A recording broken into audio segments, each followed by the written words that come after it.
We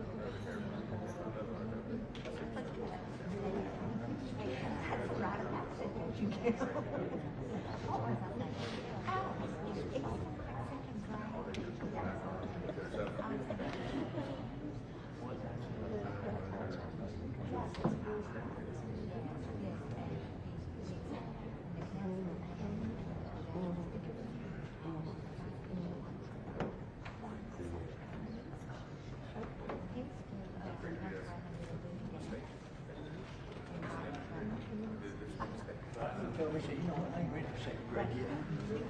I'm not ready for them. I want to go back.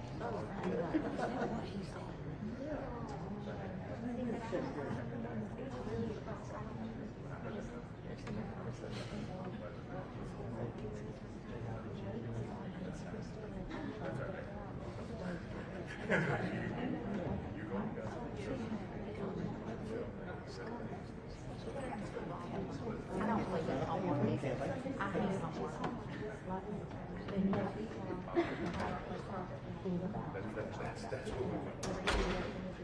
All right. Your report is now in session. Judge Erica Castle. Good morning. You can be seated. Yeah. Okay.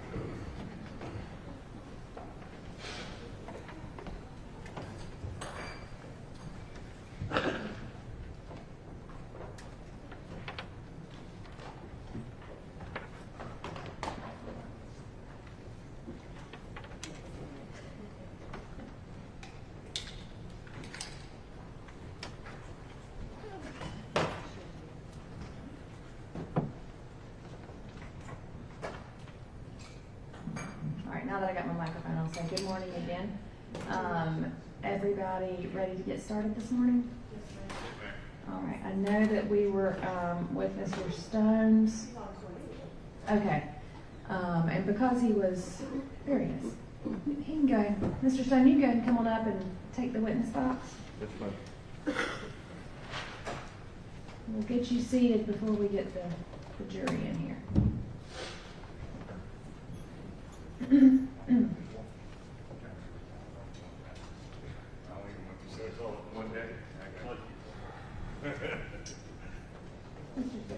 Yes, sir.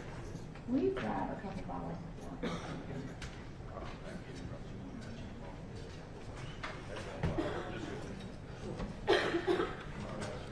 Yes, sir, you can. You were swearing yesterday, so just a reminder, you're still on your oath. We don't have to swear you in again. All right.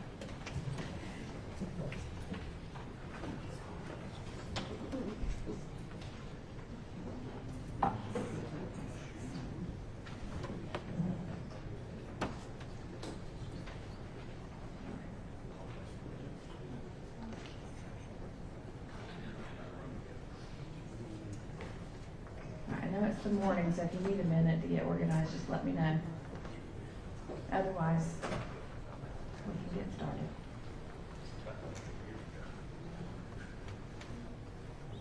Ready? Okay. All right, well, we can go ahead and bring in the jury.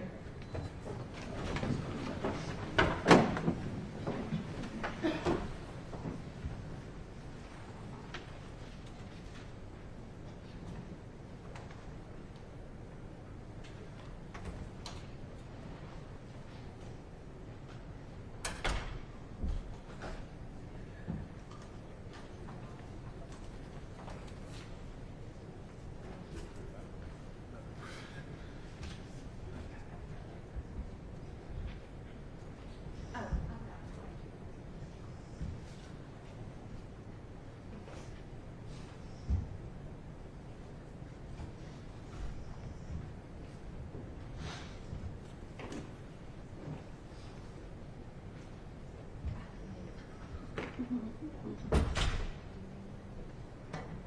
right, thank you. Go ahead and be seated. And then Mr. Pilgrim, you may go ahead with cross. Good morning, how are you? Good morning, sir, how are you? Good. We're going to start kind of where we left off yesterday. We're going to wrap back around. We'll make it a bit lengthy this morning, so but I'm going to try to be as concise as I can. we heard testimony yesterday that you were on the skirt team, at the time, and that, in 2015. And you had been on that team for 9 or 10 years at that point in time? Yes, sir. Okay. And prior to that, you had been a trooper since 97, is that correct? No, sir. I was a radio operator in 1997. Okay. I was only 18 years old, so I didn't become a trooper until 2001. 2001. Yes, sir. Okay. From 2001 till 2006, you joined the skirt team. What post were you out of? Post 24 Union and Post 1 Group. Okay. And while everyone's a state trooper, skirt team and regular guys, skirt team, you're not likely to be running radar or unless you're in extreme circumstances, but you're not out stopping traffic. Skirt team, you're there to reconstruct accidents. This is the primary focus. Primarily, yes, sir. We still do traffic enforcement when needed. Okay. But primarily when you're on the post, when you're at the post, you're a slick sleeve trooper or you're corporal on patrol, your job is more traffic, working basic accidents. The skirt is where more serious accidents, and that's where you ended up working later. Yes, sir. Okay. And there are specialized training down there, you testified yesterday too, I just want to remind the jury. There's specialized training that you go through, accident reconstruction classes. How many did you take at Gibson? Oh, sir, I would say at least 10. Okay. Yeah. And they're different levels, level 1, level 2, level 3, level 4. Yes. How many did you take level 8, 7? Where It only goes to level 5 in the state of Georgia, but there are additional classes that you can take.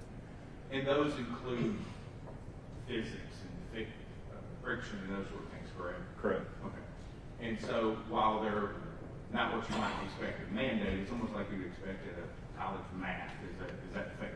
Yes, sir, that's fair. Okay. All right.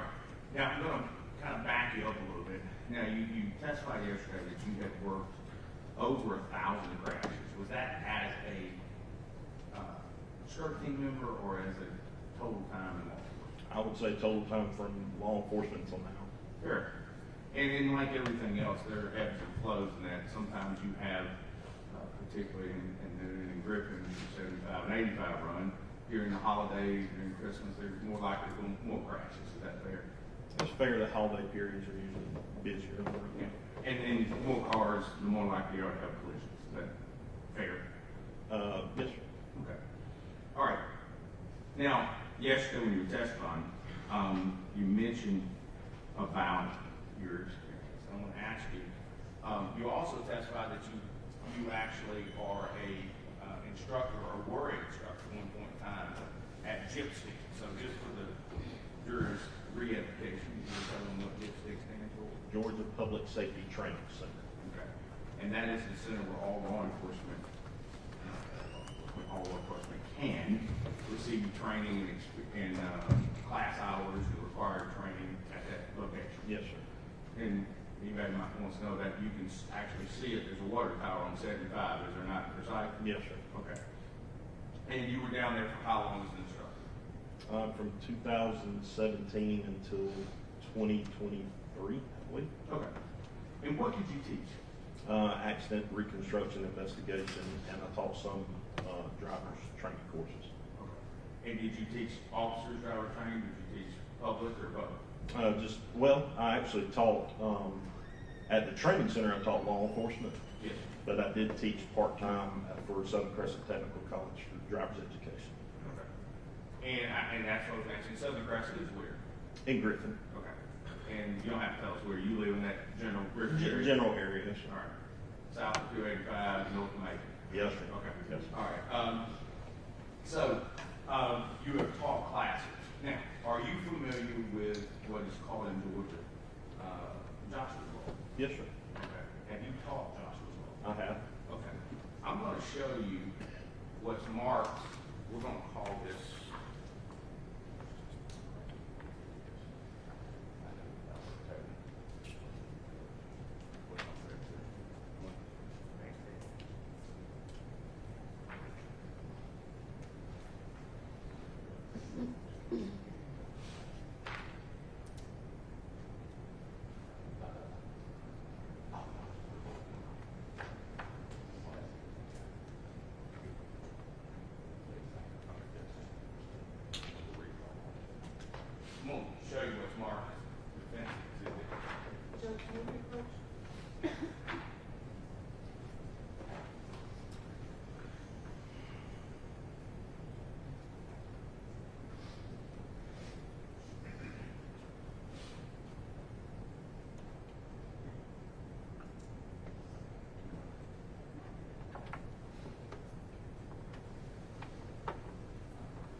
taught driver's education, did you talk about the yield?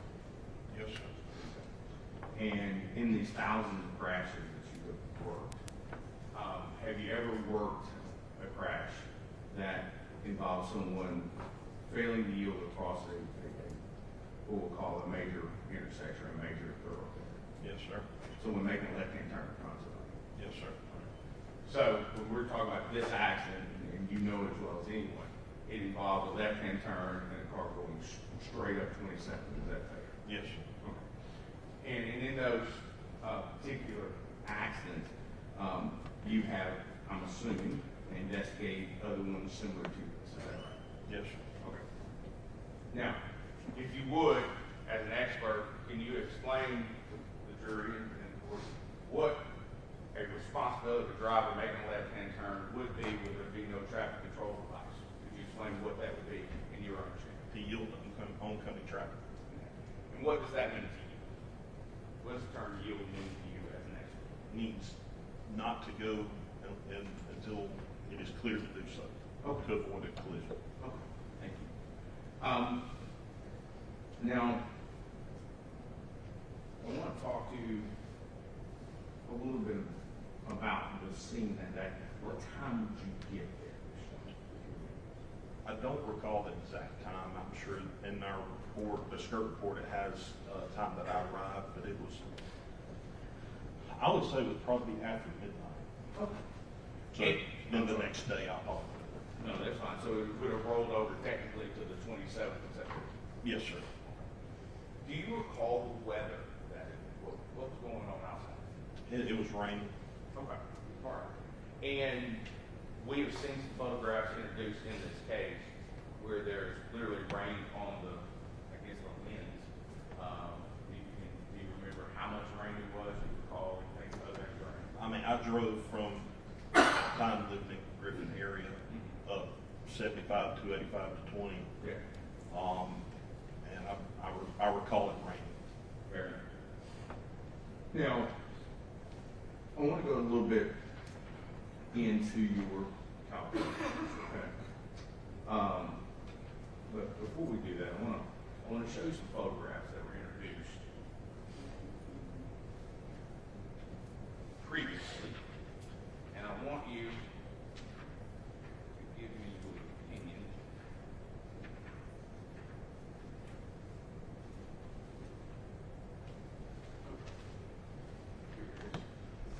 It's marked as Defense Exhibit 16 and 17.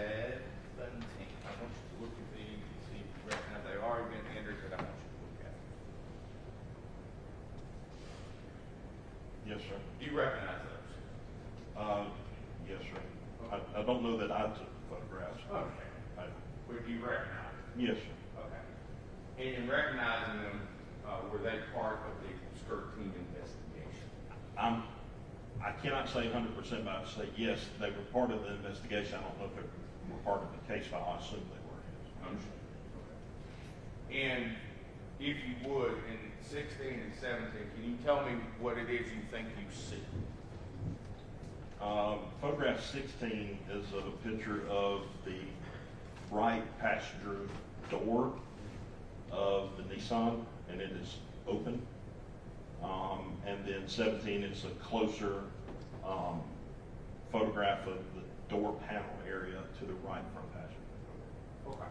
I'm going to put these up to the jury. You can tell me. I'm going to pause it a little bit. It should pop up on the screen. I hope so. I'm going to start with number 17 first. All right.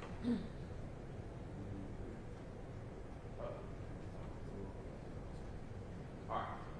I'm going to draw your attention, if you will, to this area. Yes, sir. All right.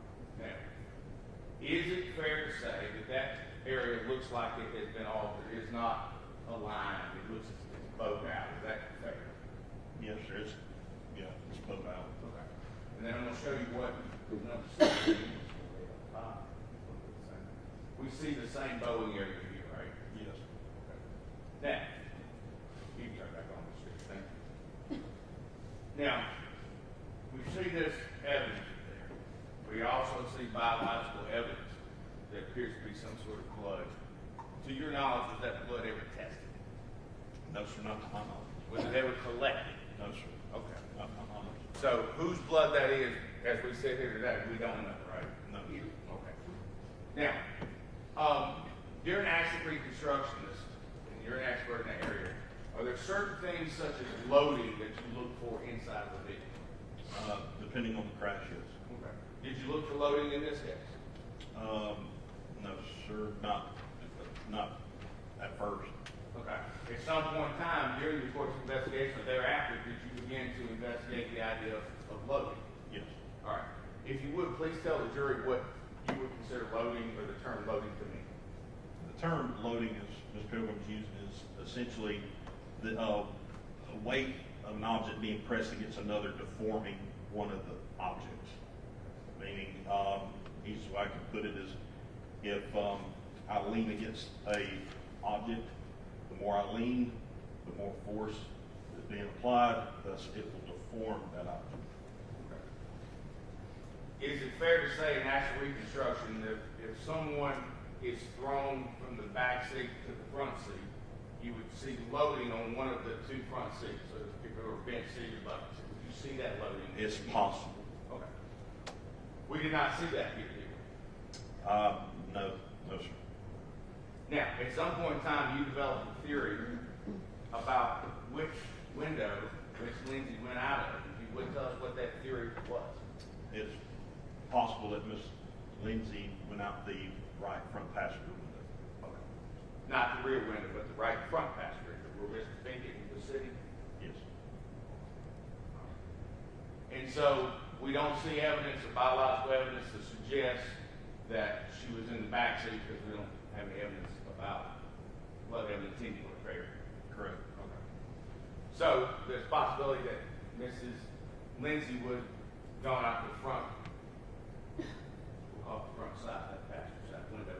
So, based on your many years of experience, your out of the training education you've had based in active construction, is it possible that Mrs. Lindsay was somewhere in the front seat compartment?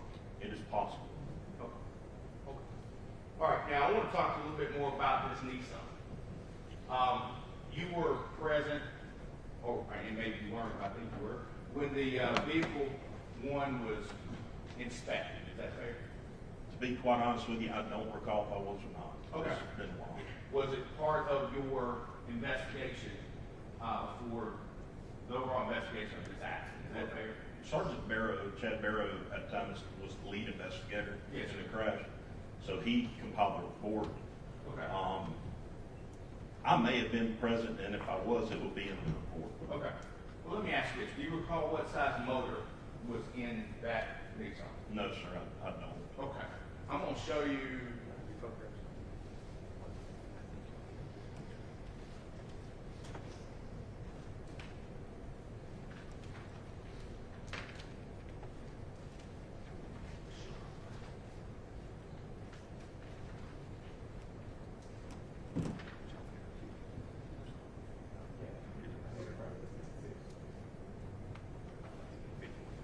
Okay.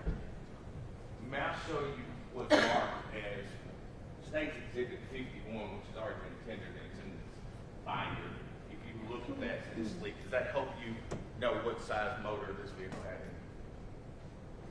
No, this is a picture of the trunk. It does not tell me the size engine that's in it. If you look to the right of the trunk, just above the right tail light, does it indicate the liters motor? If I had my glasses, I could. It's 1.8. Okay, very well. Sorry. That's okay. I have to have that. So, all right. You do not have to have.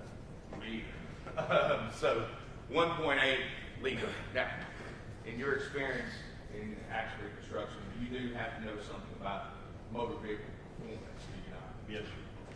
A 1.8 liter vehicle would not be a high performance vehicle, would it? It could be, but unlikely that this vehicle was. Were you familiar with a 0 to 60 time, essentially, from manufacturer, what it would be? No, sir, I don't know the services. I'm going to ask you this. In all your years of experience, could a vehicle such as this, with 4 people, some other items, approximately 500 pounds. Could it get 0 to 22 miles an hour, 1.8, 1.9 seconds? I would have to do the calculations to figure that, depending on the distance. Fair enough. Let's talk about, because you calculate the speed of that car at the point of impact around 22 miles an hour, is that correct? Correct. Okay. And you use the same points of reference when calculating Mr. Scott's speed as you did to that vehicle, is that right? Correct. Okay. So when we're comparing, it's apples to apples and orange to orange. Okay. Now, I want to do a little math with you here, and this is probably going to be ugly because math and I don't go. But if I could have you come down for just a moment, we're going to use an easel, we're going to use the state's evidence, and we're going to use a Sharpie and calculator and the whole nine. Okay. If you'll come down with me just for a minute. Yes.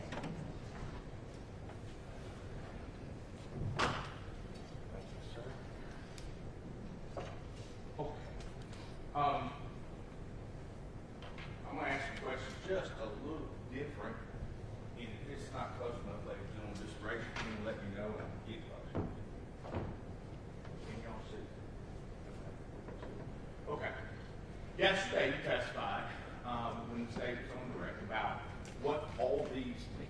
Yes, sir. Right? Okay. And then you testified about your speed analysis, and I'm going to ask you a couple quick questions. You believe, and Mr. Manley, I may need to do this in a moment. You believe that at 1.9 seconds, you see a marker of -6. Is that fair? Yes, sir. All right. Now, just so we're clear about this, that there are 360 degrees in a circle, and that's what you're basing this degrees on, right? Correct. Okay. -6 would be to the right. In this configuration. Just part of the flipper thing, yeah, which is, it's over here. I lied. I moved it from. In just a moment, we're going to talk a little bit more about it. But I also, before we talk that, so at 1.9, we notice he's at 6 degrees to the right, right? Now, prior to that, he's at 1, 2, 3, or 0. Just so the jury understands, that is small amounts. Correct. All right. Now, I want to talk to you about, because this is a point of recognition, right? That's what we're talking about, when you think you should have recognized, right? Okay. Now, I want you to also look at 1.9 as we go across. At 1.9 seconds, he's still at 52% of his acceleration. Means he's flipping the pedal half the distance. Is that fair? Correct. All right. He's at 30% throttle of full motor. So he's still at 37, which is, oh, I am so sorry. I apologize. Thank you. That's exactly what I need to do. You know what? I think I have a pointer, which will make it a little easier. Yeah. Thank you. I apologize for everything. If you look here at 1.9, again, he's at 52% accelerator. He's at 37% in his throttle. His RPM is 2,400 RPMs at the time, correct? Now, if you come forward 1.8, tenth of a second, what does the accelerator go down to? Zero. So, would that tell you that he in fact took his foot off gas? Because it goes to 0, because he's not in the throttle. Also, if you notice here that his engine goes down to 18% full throttle. So, that means acceleration is stopped. He's reclining, right? His RPMs are at 2,200, right? Which is 200 less than the 2,400. And that's at 18. Could it be fair to say that his recognition point was actually 1.8 if you look at all the factors versus 1.9? I'm looking at just, Yeah, go ahead. to kind of argue. You wondered if I don't begin anybody's way. No. I'm looking at the steering change, the beginning of the steering change, because I believe that could be the first reaction someone would have to something coming from their left side. Fair enough. Your hands are already on the steering wheel. So the first reaction is to shy away. Just as if I took this and was going to strike you, your first reaction would be to flinch that way. First reaction would be to the right. So that's why I started going from there. But if you look at the totality of the circumstances, which is something you're trained to do as law enforcement, correct? Yeah. We make the DUI stops, otherwise it's totality of the circumstances. There are some other circumstances here that would indicate that actually at 18 degrees at 1.8 is when he realized. Is that fair? I believe you realize at 1.9, but now we're starting to see more reaction, things happening at the 1.9. Please, man, get up, or you and you're much better than writing than I. You have a, just, you can search, please. You have a, straight. Yeah, I got you. Just make sure I do.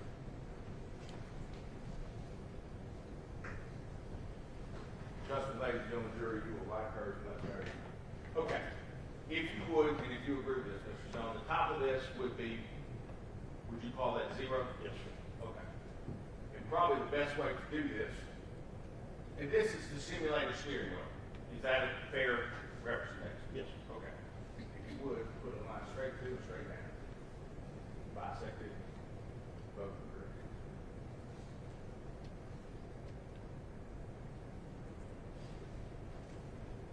straight across.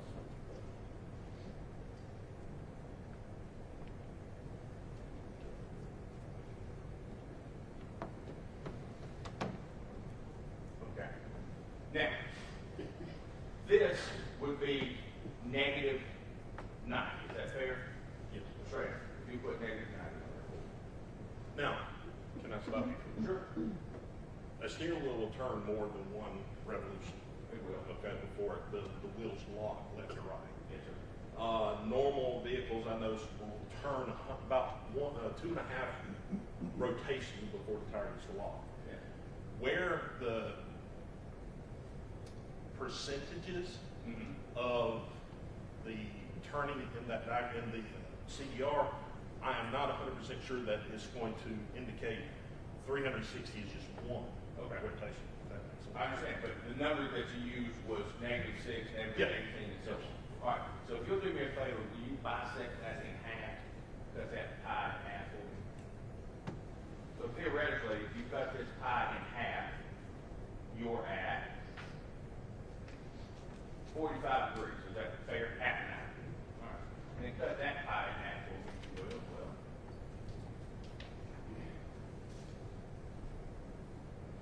That would put you at 22.5 degrees. Is that fair? Yes, sir. All right.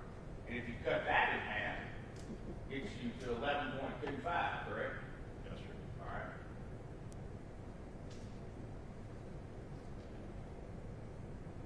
And if you were to cut that in half, it gets us down below 5. It gets 5 something, 5.75, I think. Okay. Now. All right. Now, if you look at this, if this is a steering wheel, you think his recognition point was just beyond this at 6. Looking at the entire graph from the beginning where he's at -2, -1, 0, -1, -2, and all of a sudden we go to the 6. Yeah. Obviously, directly after that, we'll start seeing more to the right, then yes, I do. Okay. But at 1.9, he's at 18, which is in this range. 1.9, 1.8. Actually, 1.8. Yeah, 1.8. 1.8, he goes to 18. Is that? Yes, sir. Okay. All right. Now we're going to do a little bit more math. All right. Do you recall your speed analysis report? Okay. And I'm sure you use this a lot more than most people in life do. But there is a formula, and you testified yesterday to it. What the formula is that you use to use speed. Do you know that? Yes, sir. And it is S, which is speed, is equal to the square root of 30-d-a exponent of f, or a variable of f. F being traffic factor. Okay. We'll put one on one side, one on the other.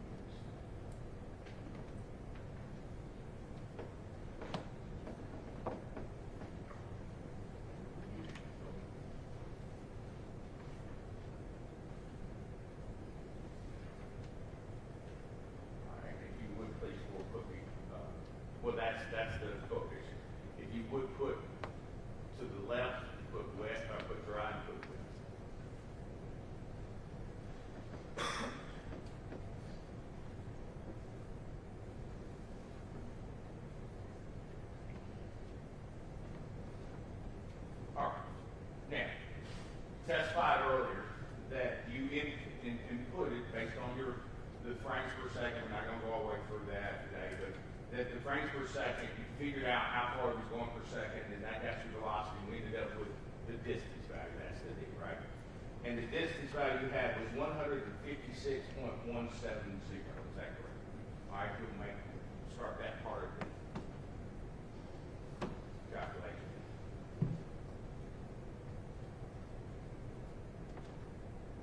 Now, also, you mentioned wait a bit on the dry side.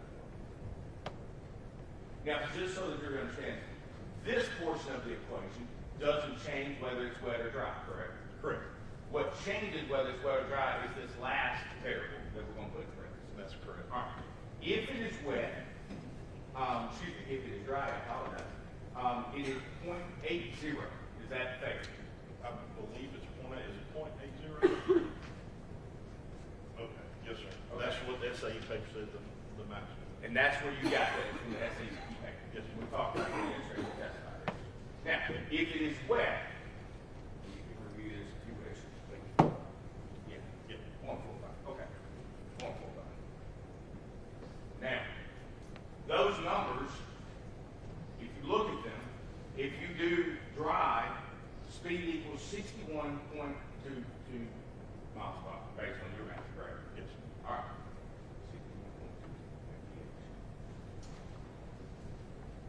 And if we do dry, it's 45.9 mil.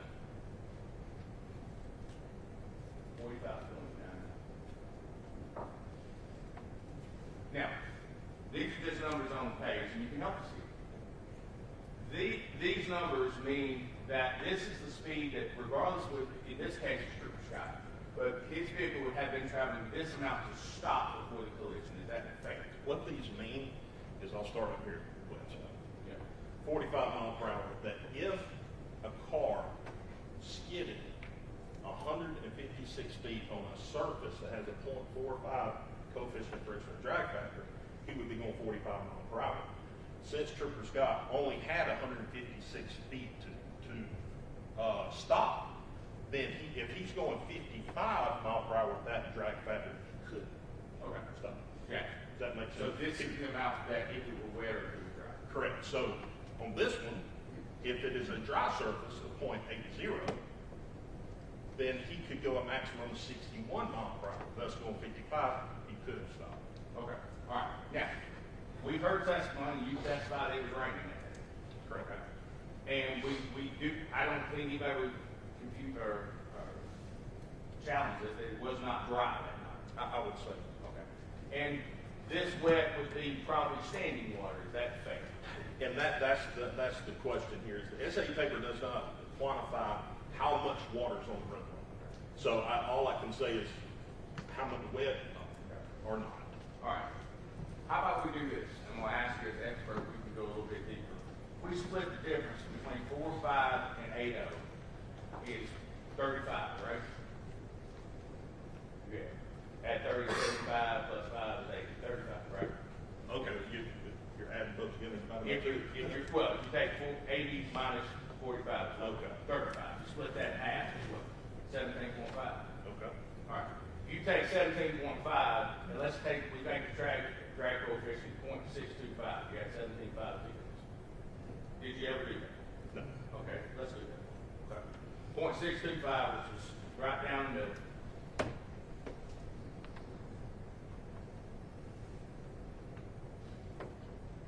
So we have 30 times the distance times, we're going to call it 0.625. And that number is going to result in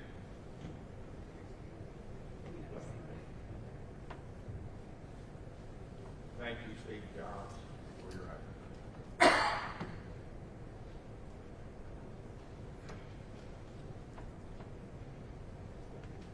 So what number does that result in based on our calculation? 54 miles per hour. 54 something. 54.11.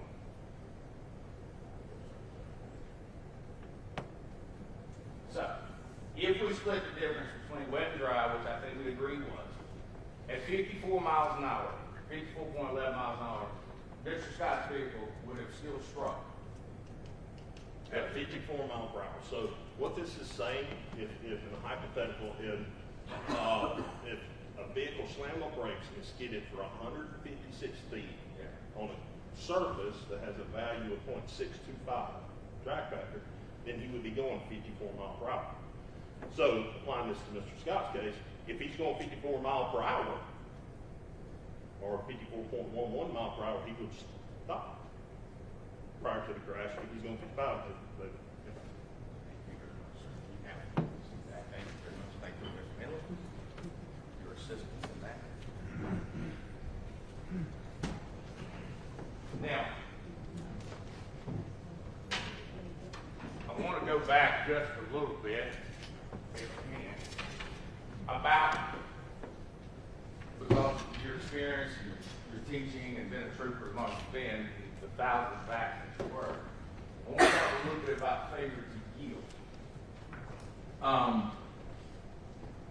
A major thoroughfare, would you consider, and you tell me what you think, this intersection was a major thoroughfare and a minor intersection, what would you call those two roads?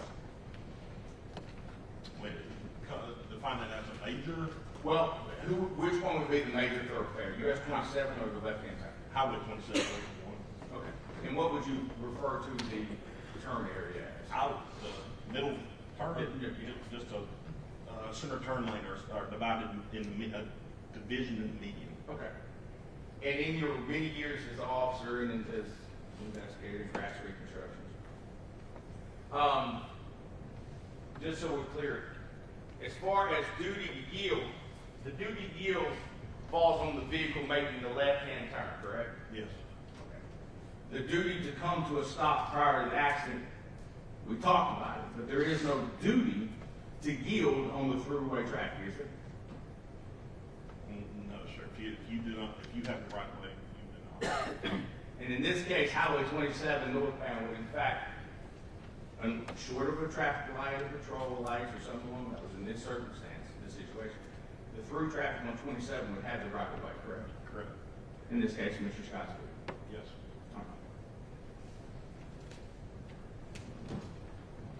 Mr. Holmes, all I have. Thank you very much. Thank you, sir.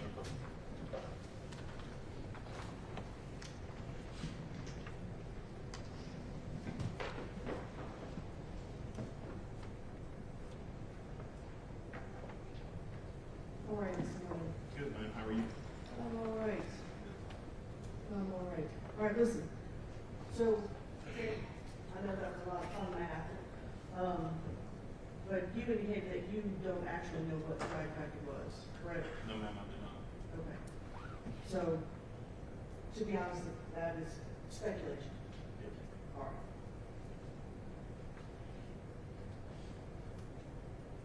Now, you guys discussed loading? Yes. Okay, so explain to the jury, because I don't know that everybody always understands, what happens to the people inside a car when they're struck or maybe strike something else? What happens to those bodies? Well, you have something called inertia.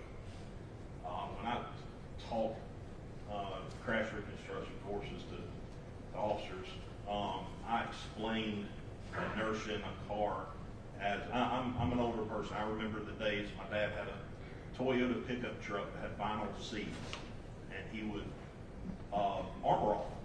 He'd put armor all on those seats, make it look pretty. Problem is when you get in the truck and he goes to slow down and hit the brakes, where do you end up? You end up in the floorboard because you slide, unless you have a seatbelt on to keep you in the spot, right? So the body moves opposite from where the direction of force is coming from. So saying that you're going, like if I'm driving down the road and I hit something from the front, my body's going to go forward. Everybody understands that's why we have the back. If I'm hit from the side, I'm going to go toward where that force comes from, just as if I was going forward and I hit a tree, I'll go toward the tree. Because essentially the vehicle moves underneath. It moves around. Yeah. Right? So everybody, so I'm driving this way and I'm hit from the side, everybody's, the force of the body's inside is all going to the right. Yes, momentarily. Right, towards, right? Yes, correct. Momentarily, the body's gonna go toward that force, or the force is actually going toward the body also. If they're moving, they have a certain amount of momentum, right? So they have a certain amount of force going in the direction they were traveling, but when they're struck, now there's another force acting on it, so it's gonna go toward that, I guess, restitution of the, I guess that's the wrong word. I think we get it. Yeah. And so, let's just talk about that passenger door, for instance. So there's a person sitting there, right, just thinking, Yes. right? And so, when their vehicle is struck, his body goes towards that door. Correct. Is that fair? Yes. Okay. And does that sometimes result in the bowing that you were speaking of? It could, yes. Okay.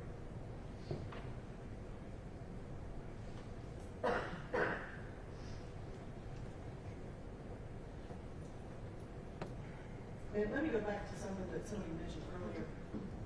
There was a mention of that there was a BP video gathered.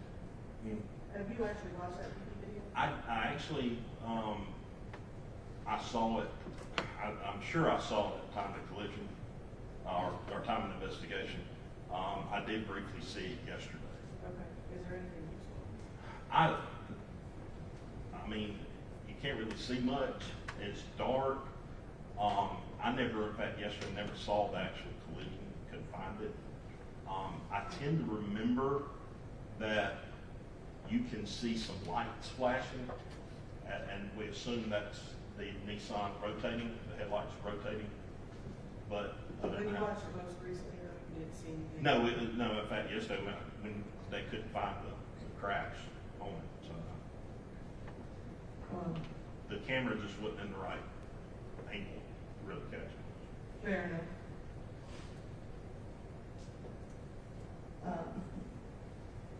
So you said, when you were speaking with defense counsel, that it's possible that Kylie was in the front seat? It's possible.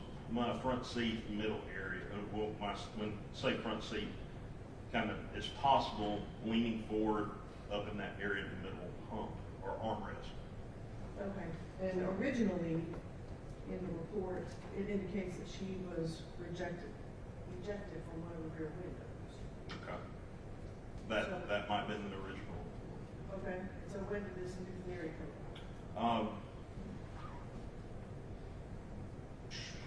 Probably 2 months after the report was finished. It might have been longer than that. I don't recall. It was after the report was finished. Okay.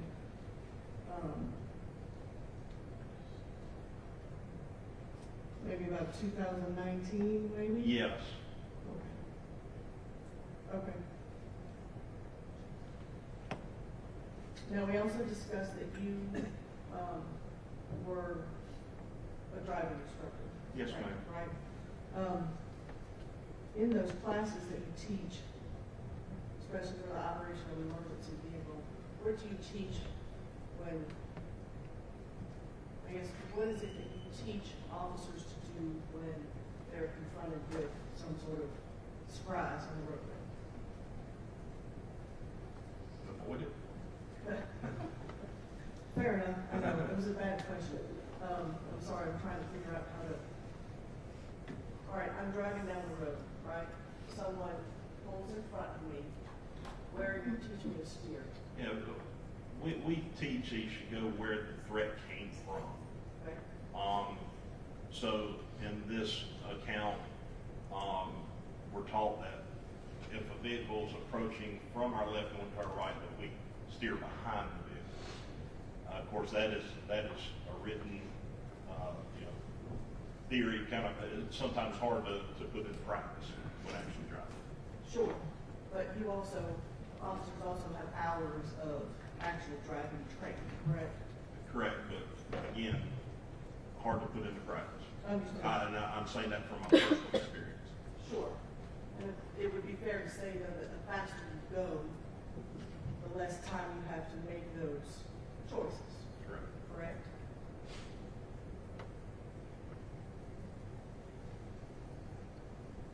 And because the defendant went to the right first, instead of to the left, or even, let me ask you this, if he had stayed in his lane, the left-hand lane, would he have cleared his vehicle? It appears that way from the video. It appears that the Nissan cleared that left lane prior to the patrol car getting to the area where the Nissan is. So staying in the left lane, we wouldn't be here. Yes, sir.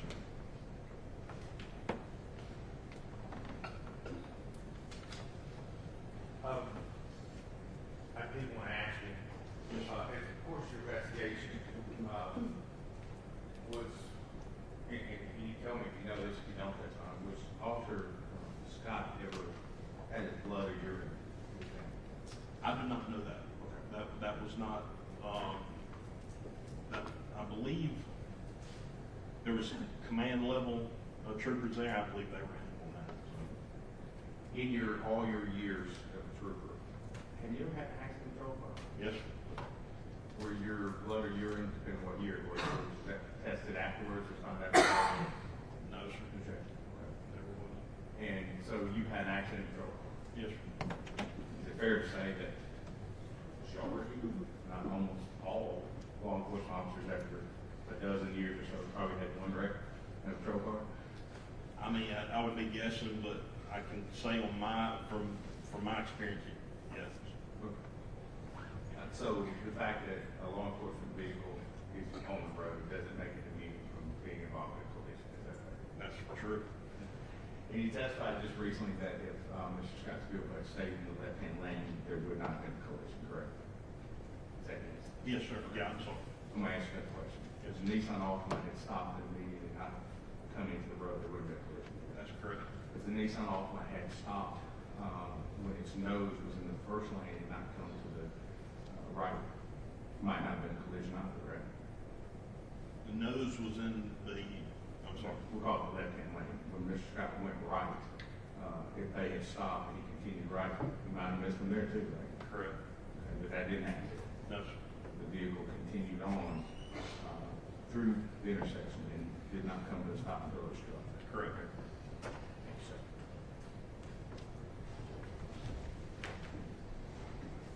Scott, I just have one more question.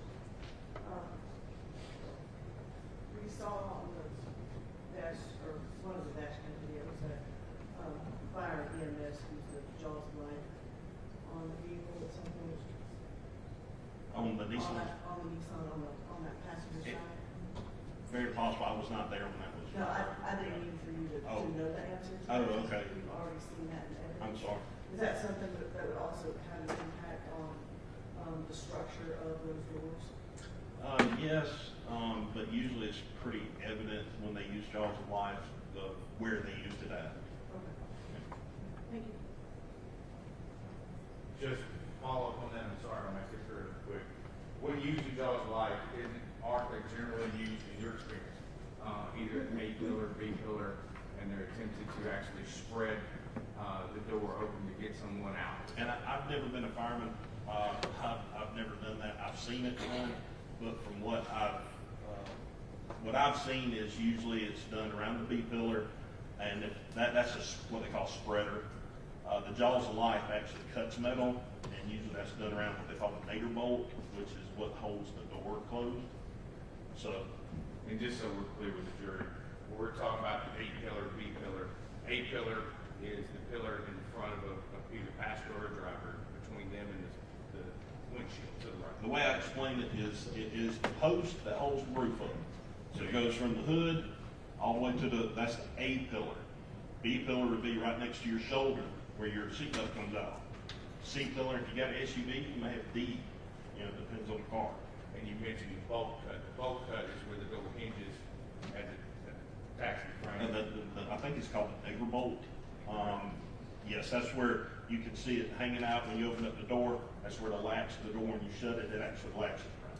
And they actually cut that, take the door off most times. Yeah, and the hinges. Thank you, sir. Thanks for making it clear. Any further questions? No, no. All right, any objection to Mr. Stone being released? No, no. I'm not going to finish. All right. Thank you. Mr. Stone, you may be excused. You're welcome to stay if you would like. All right, thank you. Have a good day. The state can call its next witness. Thank you, Your Honor. We're going to call Dr. Matthew Wheatley.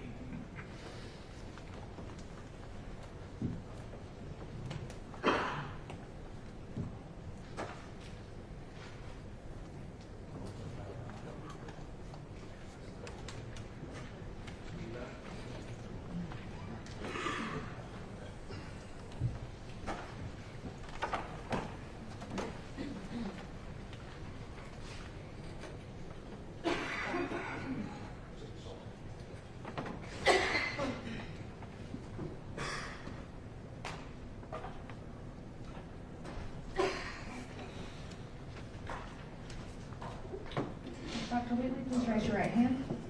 Do you swear or affirm that the testimony you give in this case is the truth and nothing but the truth, so help you God?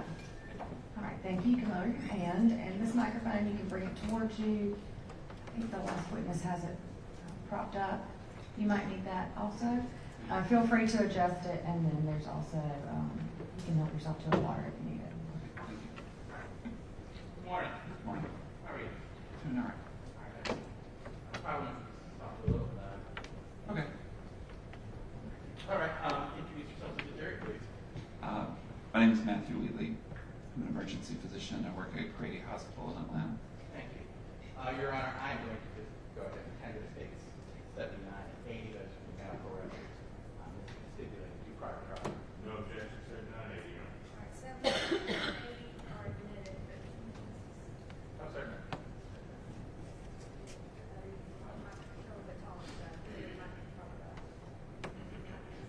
It's a little. All right. Just let me know if you can't hear me, I guess. Okay. We're turning it up. All right. A little loud. Okay. Thank you. Permission to first witness, Your Honor? Yes, sir. Thank you. All right, Doctor, I'm just going to put you here. You might need to refer to it. Okay. As you just heard, that's 79 and 80. Medical records of Mr. Finkel's Law. Okay. All right. I know you stated you are currently attending position at Grady. Yes. What do you do there? I'm an emergency physician, so I work in the emergency department and also in the trauma center at Grady. All right, how long have you done that? I'm in my 20th year now. Okay. And you're doctor, where'd you go to medical school? Wayne State University, All right, where's that? Detroit. And after you went to medical school, did you intern or you resident anywhere? I did residency at Emory, so I was down at Grady and at Emory for residency. That was from 2003 to 2006. All right. And I know you said you're a Grady. Are you also a physician at Emory? I'm credentialed at Emory. I worked at Emory University Hospital for a number of years, but now all my shifts are Grady. Okay. Are you currently a professor at Emory? I am. All right. What are you a professor of? Emergency medicine. Yeah, I'm going to tender Dr. Wheatley as an expert in trauma and emergency medicine. No objection, Your Honor. All right, Dr. Wheatley is admitted as an expert in trauma and emergency medicine. Now, Dr. Wheatley, were you working in the emergency room the evening of September 26th, maybe into the morning of the 27th, 2015? I was, yeah. All right. And just generally speaking, what were you doing with that? I don't have a lot of memories of that night, but I was working in the trauma center as an attendant that Okay. night. And let me rephrase that. Generally, when you're working in the ER as an attendant position, what? I'm seeing patients that come in and or supervising residents who are seeing patients. Okay. And as an ER doctor, just, they bring people to you and you respond. Correct, yes. At some point, did you treat Mr. Benjamin Finken? Yes. Oh.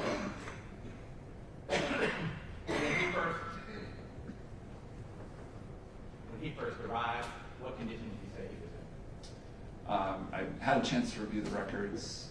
When he arrived, he was intubated, meaning he had a breathing tube in.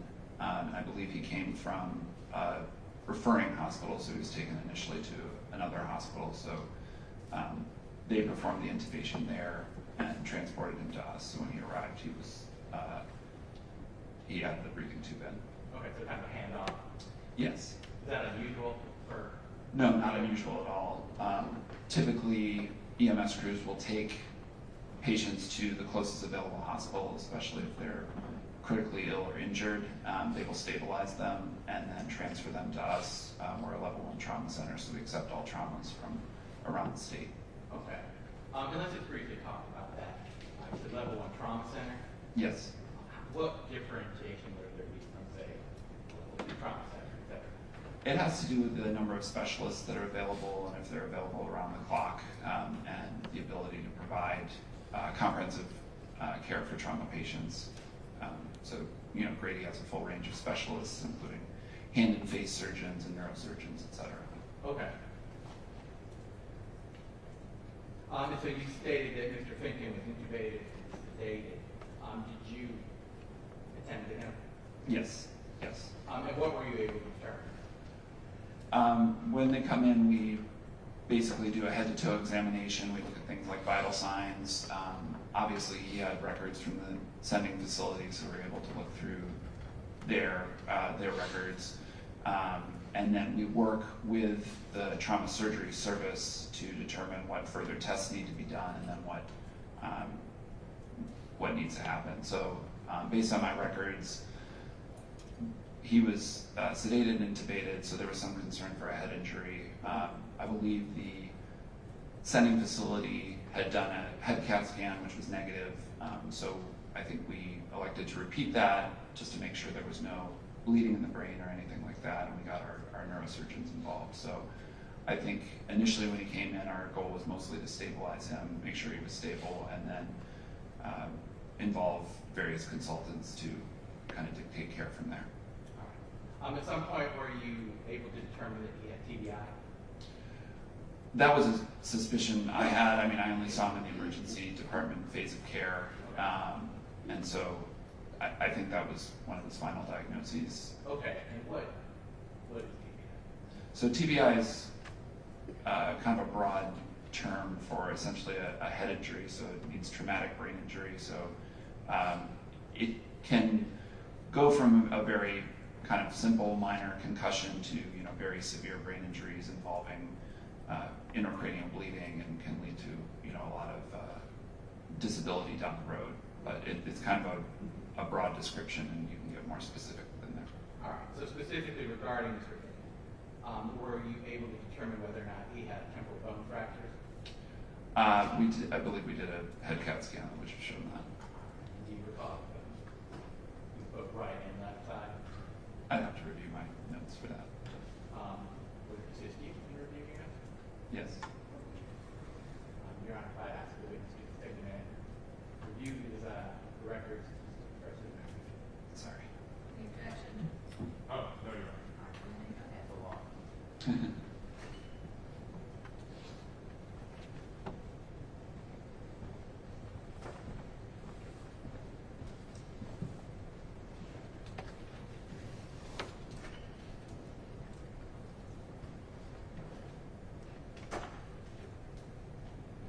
So from Mr. Finken, it looks like our head CT imaging showed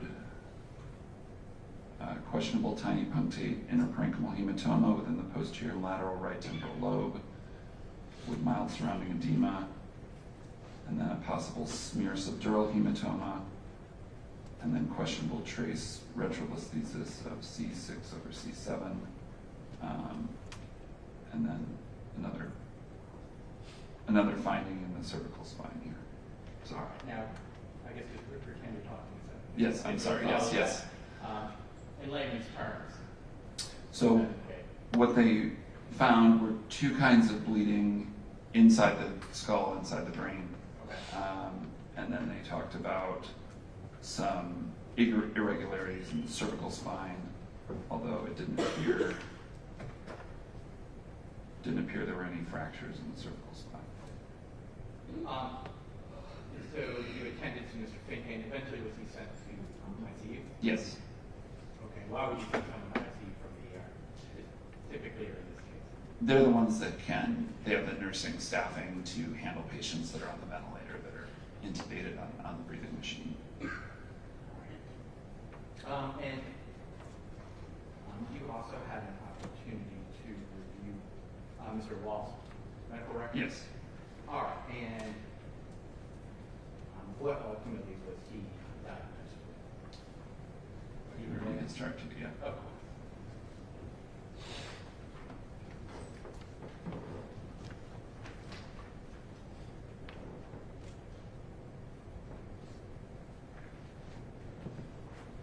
So Mr. Walls was diagnosed with a left and right temporal bone fracture and also had an intracranial hemorrhage. Okay. So, both Mr. Finken and Mr. Wall had, broadly speaking, head injuries. Yes.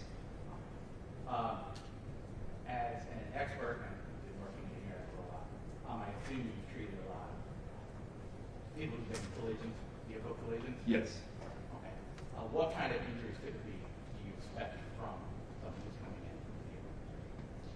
We can expect anything depending on the vehicle injury, so anything from head or neck injuries to chest, abdomen, pelvis injuries, long bone fractures. So, I mean, really, there can be a lot of force with motor vehicle collisions. So we screen for and can expect many types of injuries.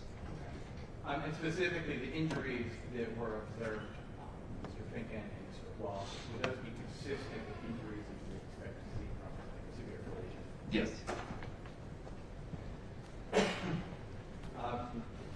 Regarding Mr. Wall, was his skull fractured when he came in? Yes. All right. And what is a skull fracture? Skull fracture is a break in one of the bones of the skull. So you have a bunch of different bones in the skull that are kind of knitted together, and so just a break in one of those is considered a skull fracture. Okay.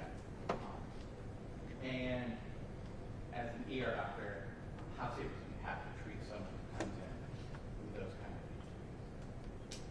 injuries? I mean, typically it's indicative of a pretty significant mechanism, pretty significant force to the head. You can have skull fractures that are isolated, or you can have skull fractures that are associated with injuries to, the brain or tissues underneath the skull. Typically, when we find those, we'll get our consultants involved for further management or treatment. Sometimes they need an operation, sometimes they just need observation. Now, regarding someone with a skull fracture, is it uncommon for someone who suffers that kind of injury to be vomiting? Not uncommon at all. What about the disoriented? Yeah, not uncommon at all. It's pretty typical. Okay, or memory loss. Yeah.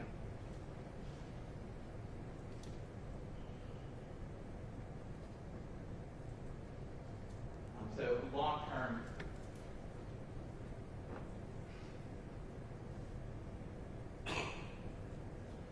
could long-term loss of hearing be associated with a fractured skull injury? Specifically the temporal bone fractures, just because that's where the ear canal goes, so fractures through there. Just to be clear, those are right here. Yeah, right kind of above the ears. So fractures through those areas, we're always concerned about damage to the nerve or the structures in the inner ear. Okay. Now regarding Mr. Finken,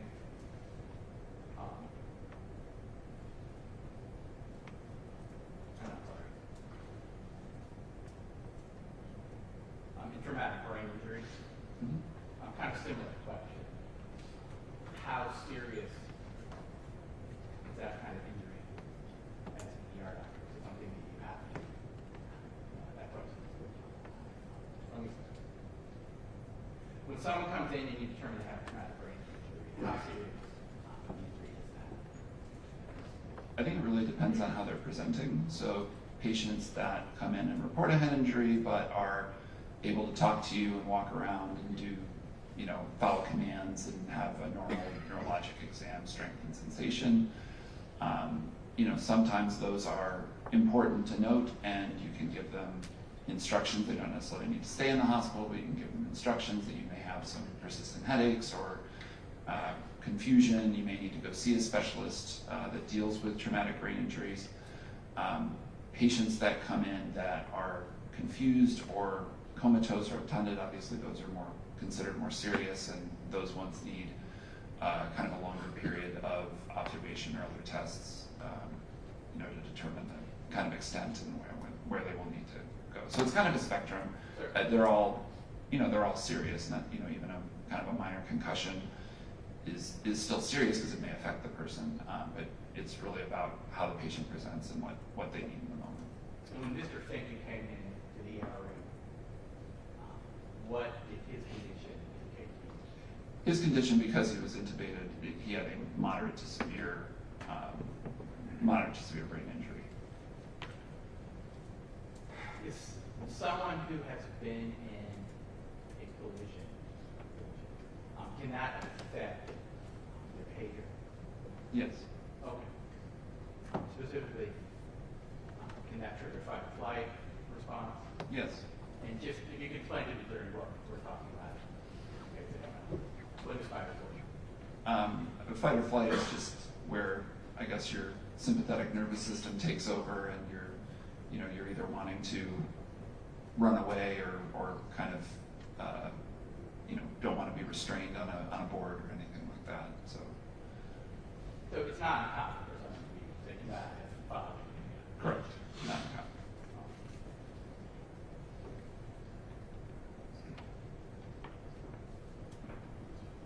All right, thank you.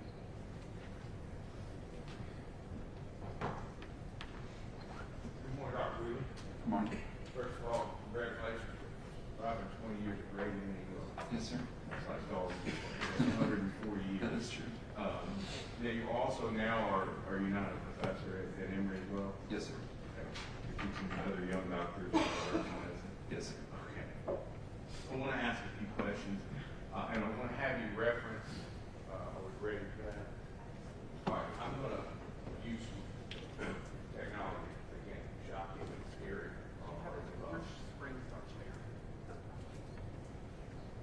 I'm going to actually look at these records and see if that in fact matches the records that you have there in front of you, 79 and 80.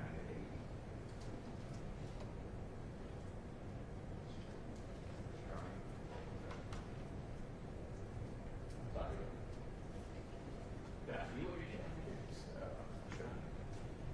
We could use the, I think here.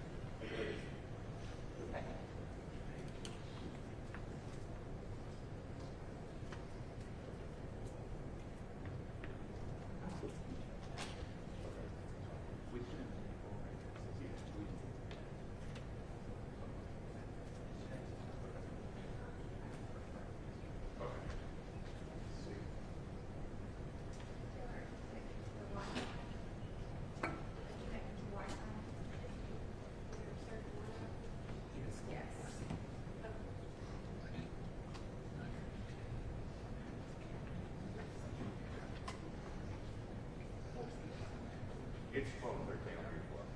Yeah, so if we can't use that, we can always use that. Speak that, cooperate. Is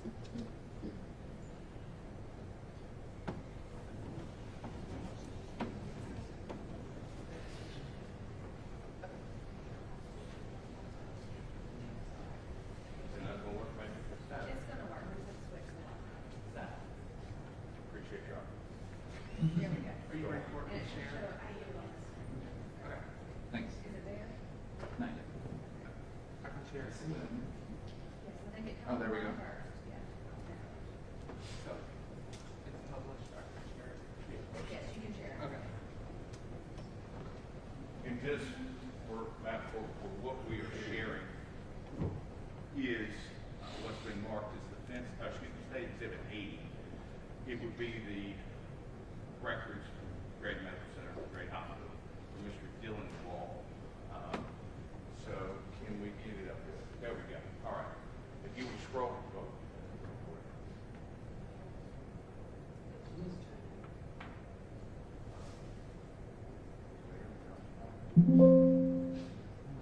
Okay. You'll scroll to the bottom. Does that appear to be page 12? Yes. Okay. If you look at take exhibit A and make sure we're doing, let's say, singing from the same camera. Yes, Okay. That is just a digital image of what you make, correct? yes. Okay. Now I'm gonna ask you about Mr. Wall and about his medical records. Is it common for you as an emergency room doctor to, not personally, but to have the blood of a patient comes in and take it? Yes. Okay. And what would that purpose be? Why would you need to know what's in somebody's blood? I mean, various answers to that, I guess. I mean, for a trauma patient specifically, you know, if they need to go to surgery, we obviously need to know their blood type. You would want to know what their baseline conditions of things like their blood count or their electrolytes are, and coagulation panel if they're going to surgery.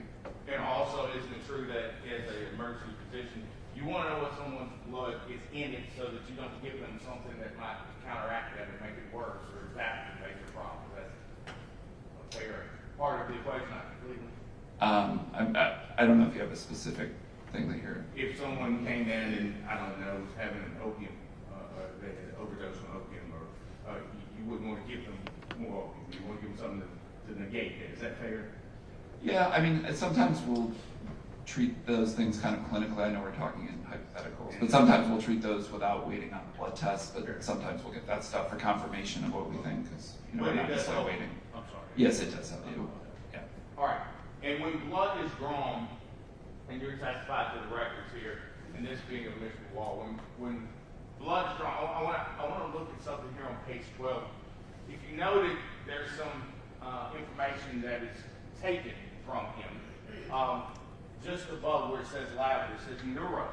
It says alert-oriented and normal speech. Do you see that? Yes. Okay.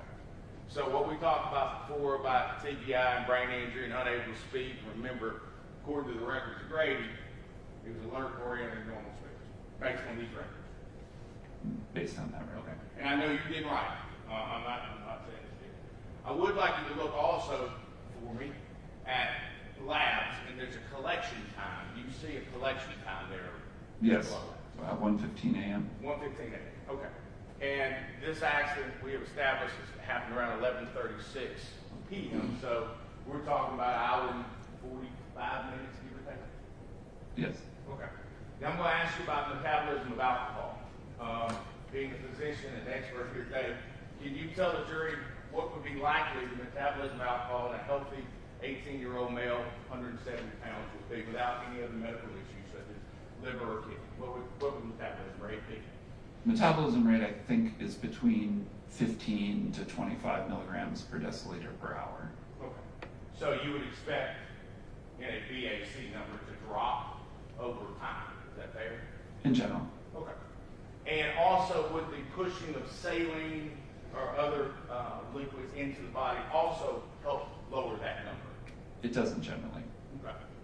But at this point in time, and I know you are given a pass off, you're not sure exactly what this particular patient, before we're talking about, this particular patient had on a ride over there or at another hospital.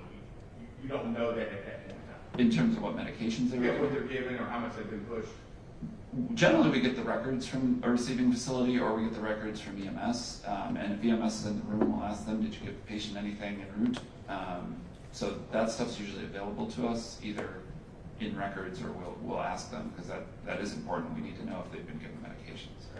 Now I'm going to ask you also about the lessening of alcohol in your system. If you were to throw up and there'd be no food in your stomach, could you have thrown up alcohol? Would that affect your possible blood alcohol level? Not completely. I mean, if you throw up right after ingesting it, that could affect it, but your body's still going to absorb some, and it varies in person to person. Everybody's going to absorb and everybody's going to clear it at a different rate. And we know this hypothetical. I'm going to move forward to page 13, which is the very next page. Okay. Now, if you would, there's a word up here that not a lot of us use, the word serum. You see serum listed, sodium, Yes. serum, potassium, serum, blood serum. And you will notice down towards the middle of the page where it says ethanol. If you would, please tell the jury, when you say ethanol, what do you mean? Or what does the record say? Ethanol is like alcohol, it's the alcohol, it's ethyl alcohol, so it's the alcohol present in drinks we can buy. And ethanol serum means that, what is serum when we're talking about? Serum's like the liquid component of the blood. So they'll spin the lab, you get your blood drawn, they'll spin it down, all the solids will fall. I know you got a lab expert coming in, so I'm not a lab expert, but they'll spin all the solid stuff down to the bottom of the tube, and then the like clear kind of yellowish stuff at the top is the serum. And so when they perform the analysis, they're performing the analysis of these components in the serum. Okay. Is it fair to call that's the blood core? Is that a fair term? Is it the center of the blood? Not really. I mean, the blood is made up of various different components. So it's kind of the liquid part that keeps it all liquid, I guess. You wouldn't consider it whole blood, would you? Serum, no, it's different than whole blood. Now, I'm going to look to the right of that. You see a value. What does that value tell you? The value of less than 10 means that there was no ethanol detected in the blood. Okay. It says it's less than 10, correct? Correct. Could have been 2. Could have been 4. Could have been 6. Could have been 9. It's just below the limit that the instrument can give a number with any degree of specificity. That the instrument at the hospital at Correct. that time. Yes. Yeah. Now, these are not, they've been entered in the legal proceedings. They're not legal documents. These are medical documents, right? Yes. Okay.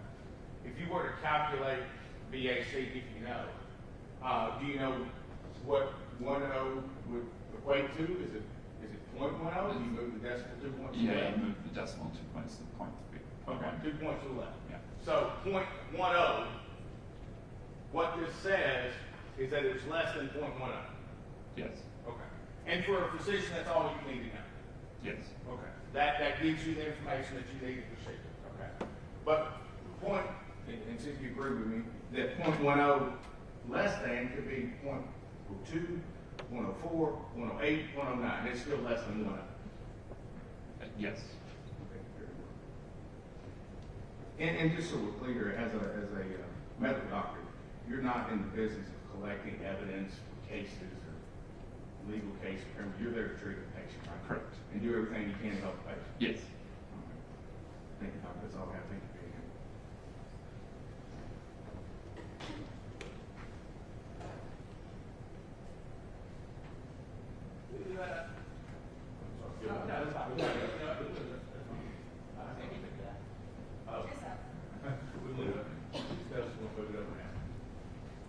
I'm sorry.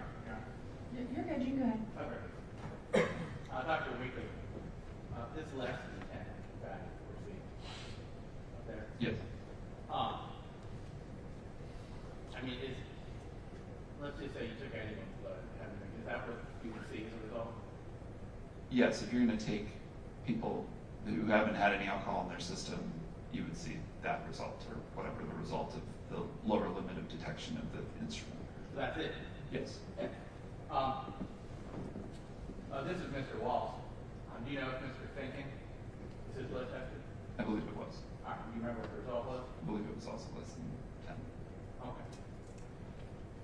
And you had stated, and just broadly speaking, one would generally expect to see blood alcohol level reduce after consumption. But is there a portion where if you drink it, it's not immediately absorbed into your blood? So you actually see an increase kind of over time? I think that depends on how much is consumed and probably the individual as well, that they'll absorb a certain amount, and what is consumed as well. Okay. So the rate at which it rises in the blood is going to vary. And I think the question was asked you directly, is it possible for someone to consume alcohol for a while? You said Not likely. not likely. You're familiar, I assume, with Zofran? Yes. That's an anti-nausea drug? Yes. And that can keep you from going. Yes. It treats nausea and vomiting. Thank you. Yeah. Nothing further. Thank you, Doctor. Any Action objection? to Dr. Wheatley being excused. No, you're not. No, Your Honor. All right, thank you, Dr. Wheatley. You're excused. Have a good day. automatic or what? Yes. Five. Yes. That vehicle. Um, I will agree, I would say.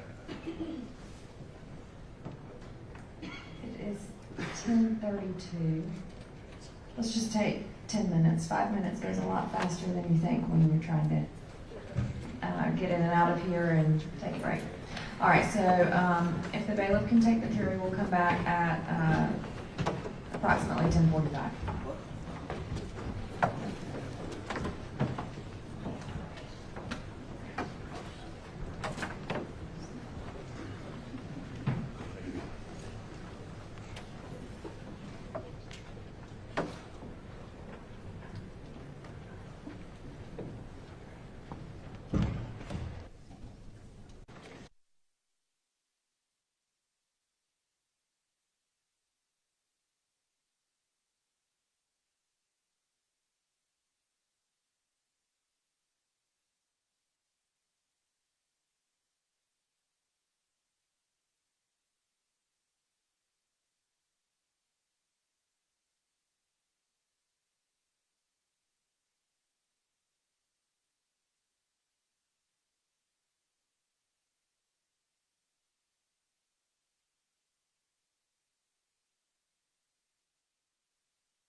Y'all ready?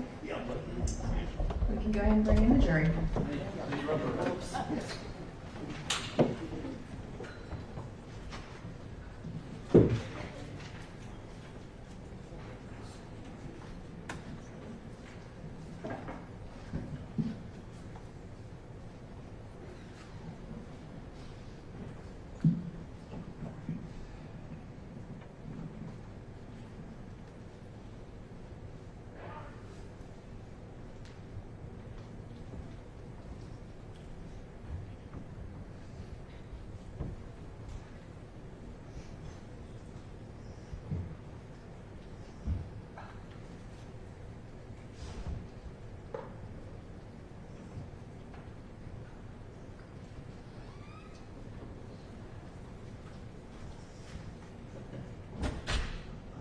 All right, you can be seated and the state can call its next witness.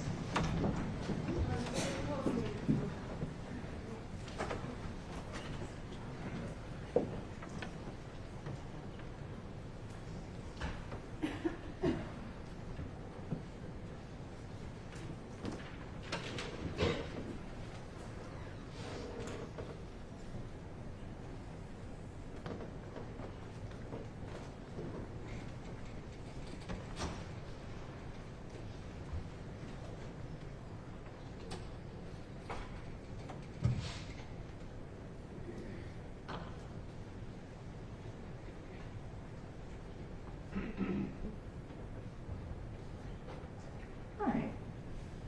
Is it Cook? Over here, to your right. Hi, how are you? Is it? Yes, sir, I understand. You can raise your right hand, please. Do you swear or affirm that the testimony you give is the truth and nothing but the truth, so help you God?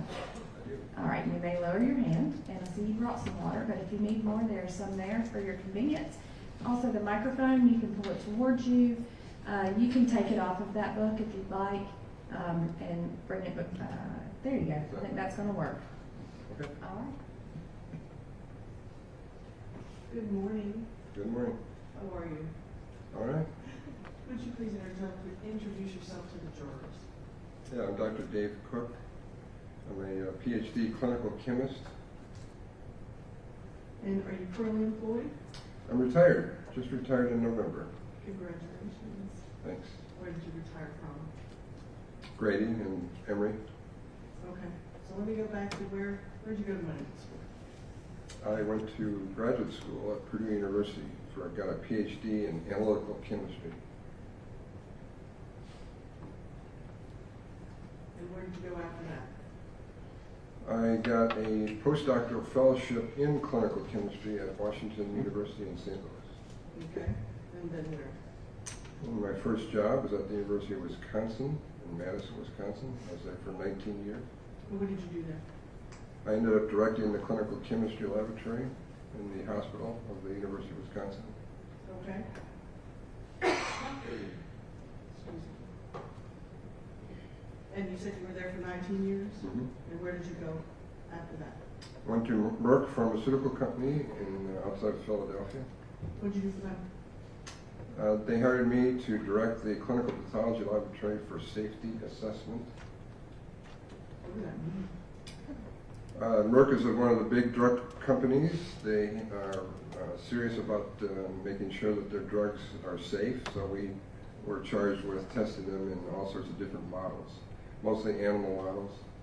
So I did the clinical laboratory testing on animal models there for about 4 years at Merck. Okay. And then you left there and went there? Emory was looking, and I was being recruited to come here, or come to Georgia and be on the faculty of Emory, and then I was assigned to the clinical chemistry laboratory at Grady. And how long were you at the Grady lab? 20 years. And what was your role there? I directed clinical chemistry, toxicology, and point of care testing for the clinical laboratories. Okay, can you explain what that means? I'm the medical director, or in that role I was the medical director of the clinical chemistry laboratory, so I would interact with clinicians, talk to them about what the results meant, what maybe tests they should consider ordering, Then one of my responsibilities was to make sure that the tests that we were running were the appropriate tests, that we were up to date, and that we had the proper accuracy and precision. And you said you were there for 20 years?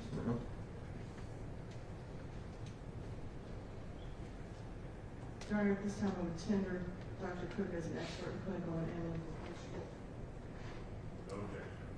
All right, Dr. Cook is admitted as an expert in clinical and analytical. Now, when a patient comes to Grady, does someone take their blood? If a test has been ordered, a blood test, yes. And then what happens to it? The sample would get labeled with the patient's label after the person that was drawing the blood did a two-level check of the patient's name and other identifiers, and then we'll label that tube of blood. And where do we go? Typically, we go to the central laboratory, a core laboratory, where the samples then would be distributed to be analyzed. And is that your lab? Yes. Okay. And when you say to distribute it, explain that for me.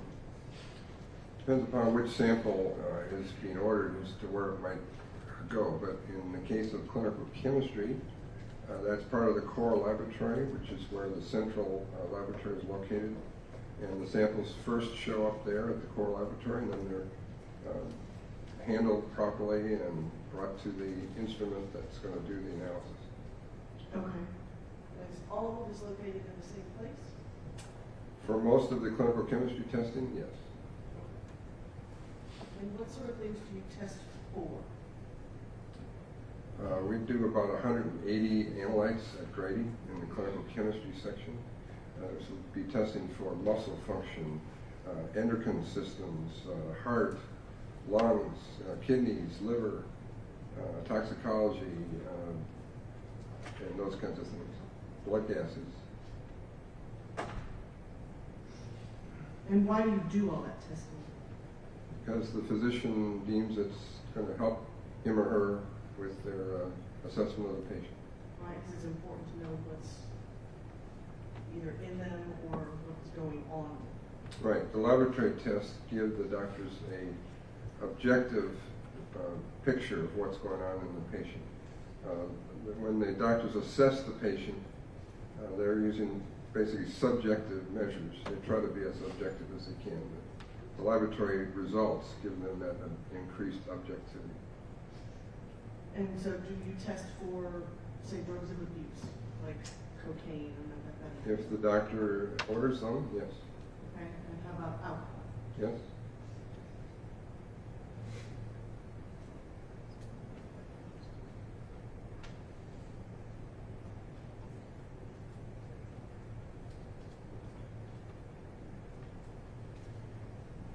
All right, so I'm going to show you a page.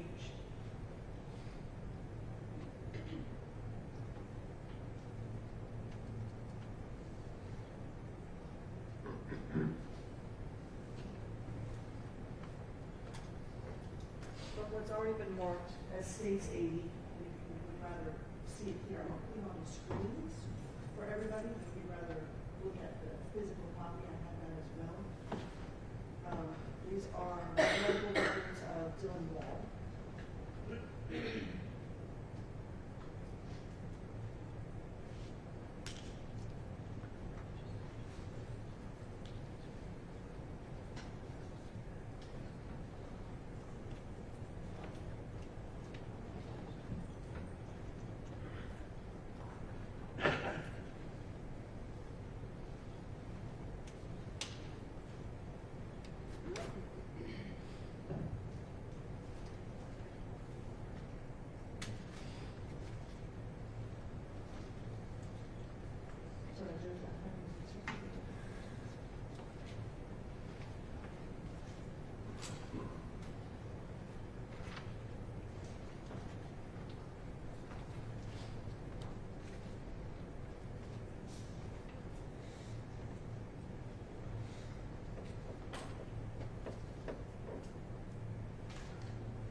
Okay, so if you would look for me, in the middle of the page here, it says ethanol serum. All right, tell me what that means. This is page 37 of the exhibit. What does ethanol-serum mean? Yes, what does that mean? We measure the ethanol at the clinical chemistry lab at Grady in the serum. Blood is composed of several different components. If you allow the blood to clot, and then you harvest the remaining liquid from after centrifugation, you generate serum, or you harvest the serum. And that's, most of our tests are done on the serum in the clinical chemistry laboratory. Okay. If you inhibit the clot, but then you also harvest the liquid from these cells, then you get the plasma. But what it means here is that the method was used on serum. All right, and what does ethanol refer to? It's also known as alcohol. And in this case, we obviously mean alcoholic drink, correct? Yes.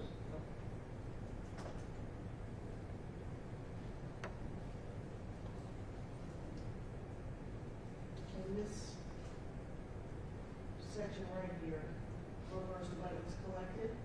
Yes. All right, and that says September 27, 2015 at 1:15, that would be a.m. Yes. All right.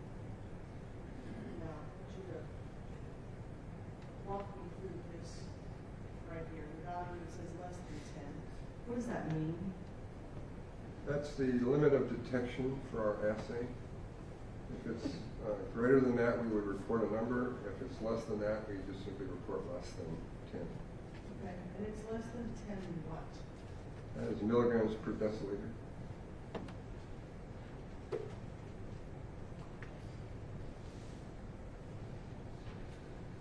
Now, I'm sure you have been called to testify in probably a DUI case or two in your long career. Yes.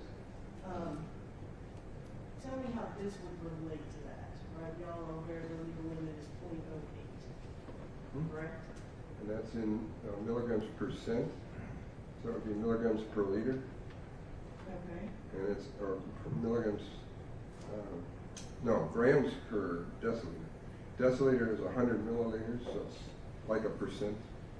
And so that's what has commonly been used in blood alcohol and the legal limits and that kind of thing. But for clinical purposes in the clinical laboratory and hospitals, we report milligrams per deciliter. All right, so if, let's say, I came to your hospital and they took my blood and I was a .08, how would that show up here? What would that look like, that number? It would be an 80. 1,000-fold different because milliliters to, I'm sorry, milligrams to grams. Okay.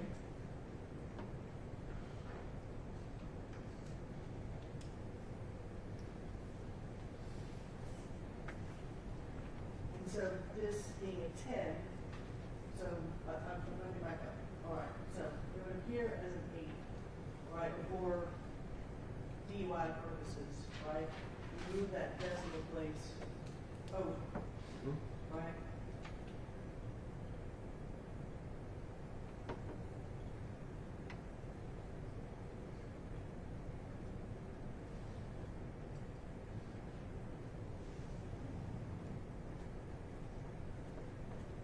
And so we would move, essentially for DUI purposes, move 3 spaces, right?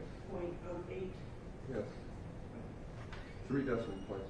All right, so in this case, where it is less than 10, for DUI purposes, that would be .01, correct? Yes.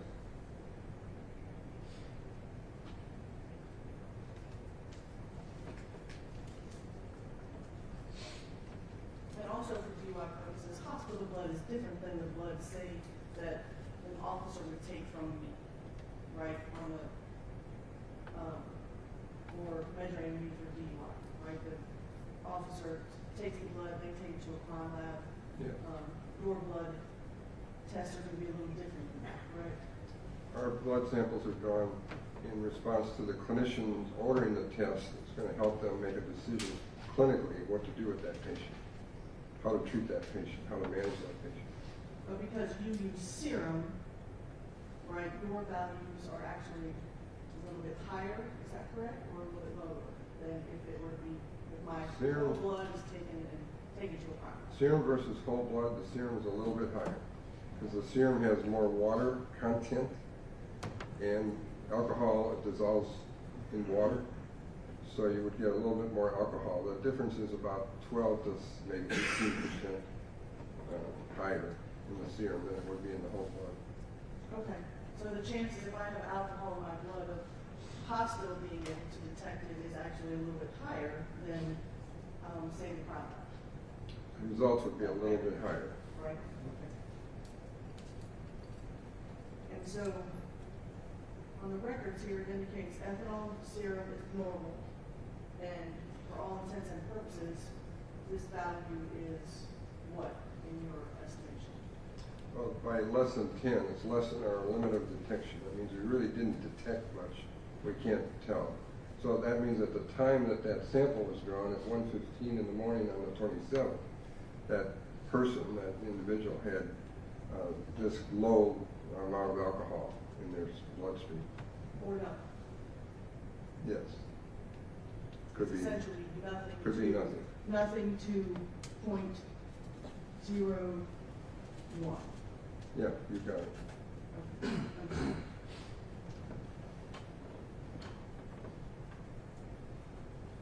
So for purposes of treatment, they would treat this patient as if there were no alcohol in the system. I hesitate to go that far. It's related to the timing of when the blood was drawn versus some other events that maybe the doctor knows about. Okay. But they would treat the patient purely on this value at that time as it was a 0. Right. The blood level, the alcohol level in the blood is normal or negative. Right. Thank you.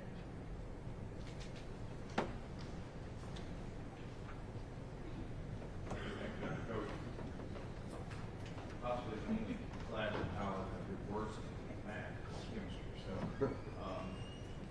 think that was the best one in 5 years is what you want. That was huge pressure. So I avoided it. So many things that you're saying, I'm trying to keep up with. Okay. I will ask you just a couple of quick questions as an expert in this field, in blood work and blood analysis. Isn't it true that a human body will metabolize alcohol if it's pumping, if it's alive? Is that fair? Yes. Okay. So if you consume alcohol, theoretically it's 11:22. If I consumed alcohol right now, provided I stay alive till 1:05, my body would metabolize the alcohol the way we metabolize anything else I might eat or drink. Is that fair? Yes. Okay. Do you know the rate on average? I know everyone is a little bit. On average, the metabolism in the human body on 180-pound males. No, that's more of a toxicologist question. I'm not a toxicologist. Fair enough. Have you ever had any experience to know that? Have you ever testified or been in a case or been questioned about that at all? About the metabolism of Yeah. alcohol? No, that's not my area of expertise. Very well. Now, you mentioned, and we saw the state's graph, and it's corrected to ours. You testified that point or less than 10% means less than 0.01. It's 0.1 or less. Is that fair and accurate? I don't want to misrepresent. Yes. Okay. Now, you also testified that the body metabolizes alcohol at some rate, correct? Right? You don't know the rate. Right? All right. So, less than 10 means 0 to, and again, this is in a medical setting, not a legal setting, correct? I know we're in court today, but what you testified, that's a medical setting, correct? Correct. All right. And those records that we saw are in fact medical records, not legal documents, right? Correct. Okay. Now, when you examine the blood in your lab, what process did you use to make that determination? Does it have a name? There's an instrument that has reagents in it. Is this what you're getting at? Is it gas chromatography? No, Gas spectrum chromatography? no. Okay. Are you aware that that is the test that is used and the equipment that's used when determining for legal purposes? Yes. Okay, but that's not what you guys do at that lab, because you're not legal. Right. The clinical chemistry labs around the world basically are using very similar instruments and methods to what Grady uses. Okay. But it's not what, as far as you know, the Department of Forensic Science might use. GBI. Correct. Now, as far as that's concerned, at the time, did you know that for ages under 21, that .02 was considered less safe or intoxicated for a driver in the state back in 2015 and today? Objection, no votes. You know, she mentioned 08 during her direct. I just simply asked a question about that particular.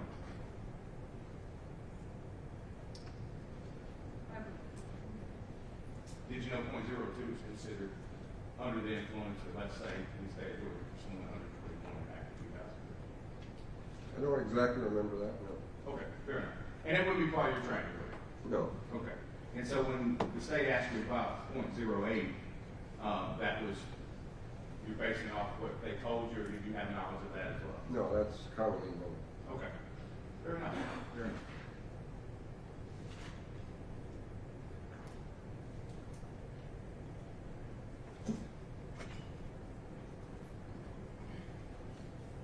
Have you ever been called, not regarding this case or any case, to testify in a criminal case? Other than this matter, you've been called any other case? Other cases, yes, whether they were criminal or not, frankly, I don't remember. Understand, fair enough. How many times have you testified, sir? 20 to 30? Hopefully you retired, you won't have to do that much longer. Right. Are you still living in the area? Yes. Good. That's all I have. Thank you, sir, very much.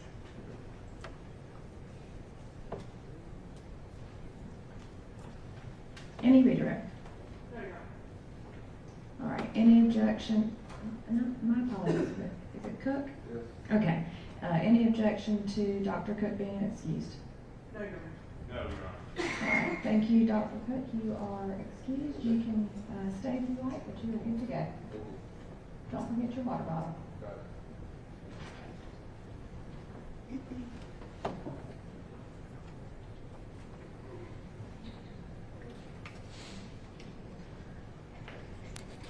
All right, the state can call its next witness. The state qualified for embarrassment. I'm sorry, what's the first name? Lori? Laura Darasol?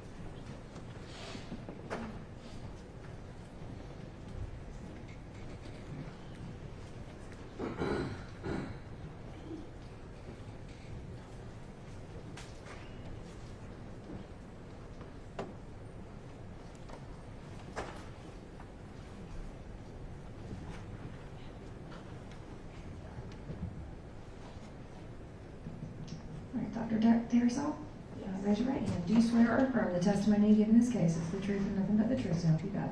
Yes, ma'am. All right, you can lower your hand and have a seat. And I believe you might need to take that book out from under the microphone. That was for our taller witnesses. There you go. You can hand it to me. I'll take it. Thank you, ma'am. And then you can pull that microphone towards you and adjust it so that we can hear you. And you are welcome to a bottle of water if you need it. Yeah. Okay. All right. Good morning. Good morning. Please introduce yourself to the jurors. Yes, my name is Dr. Laura Darasol. My first name is spelled Lora. My last name is spelled Darrisaw. If you have a question, don't miss the Just a few times. What is it that you do? I am a medical examiner for the Georgia Bureau of Investigation, and a medical examiner, by that I mean I am a forensic pathologist. And how long have you been with the GBI? Since 2001. Where did you go to medical school? I went to medical school at the Medical College of Wisconsin in Milwaukee, Wisconsin. And where did you go after that? After that, I did 4 years of residency training in pathology at the hospitals of the Medical College of Wisconsin. After that, I completed 2 years of specialty training in pediatric pathology at Texas Children's Hospital through Baylor College of Medicine. And after that, I did 1 year of specialty training in forensic pathology at the GBI through the Medical College of Georgia, which is now called Augusta University. That's fine.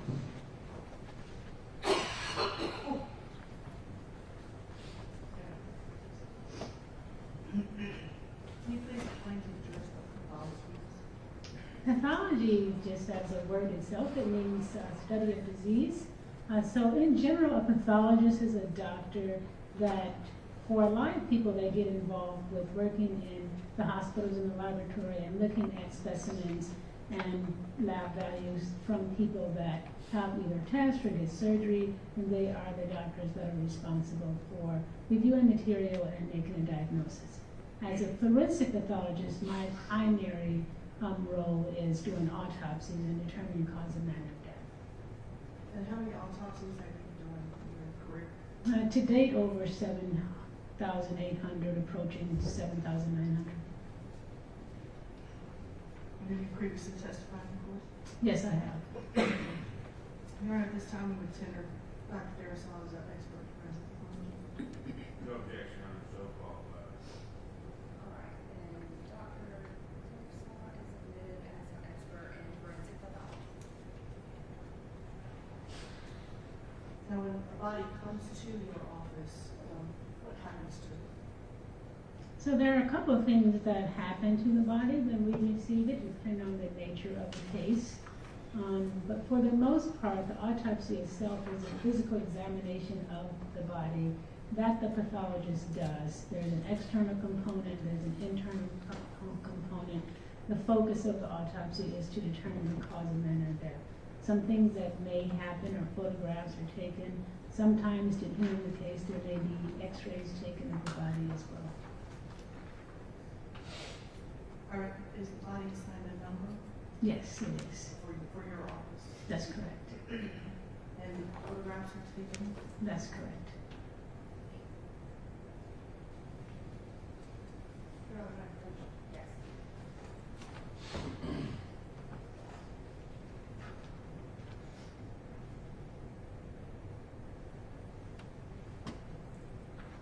You can take a look at states 83 and 86, and let me know if those are photographs that would have come from your office.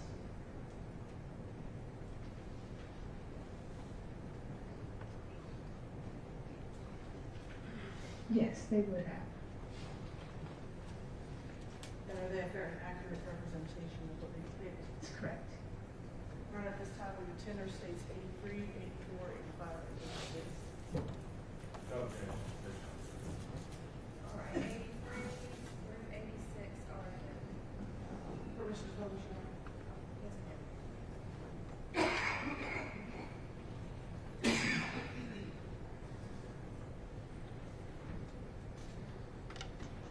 Does it come up on your screen? Oh, yes, it does. Okay. I didn't realize So I that. have to, so can you tell me what this is a photograph of, please?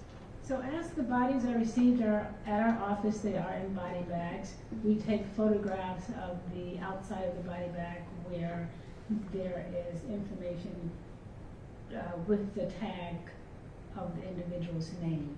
And so this photograph is that outer bag where you see our number that's assigned to the case and the tags that are on the bag and a seal. So these are just our routine photographs of how the body is initially received. And this obviously is the bag for Isabella. That's correct.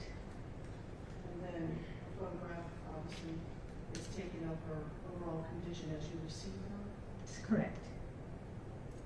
And then this would be the same case, correct? Correct. And then you also received the body of Kylie Lindsay, Yes, I did. and she was assigned her own case. This is correct. And photographs were also taken of this body. Yes, ma'am. And this was prior to her autopsy. Well, this would be considered part of the initial phase of the autopsy, taking the photographs, yes. All right, so tell me about the autopsy of Ms. Chinchilla. All right, can I refer to my reports that I brought with me? Absolutely.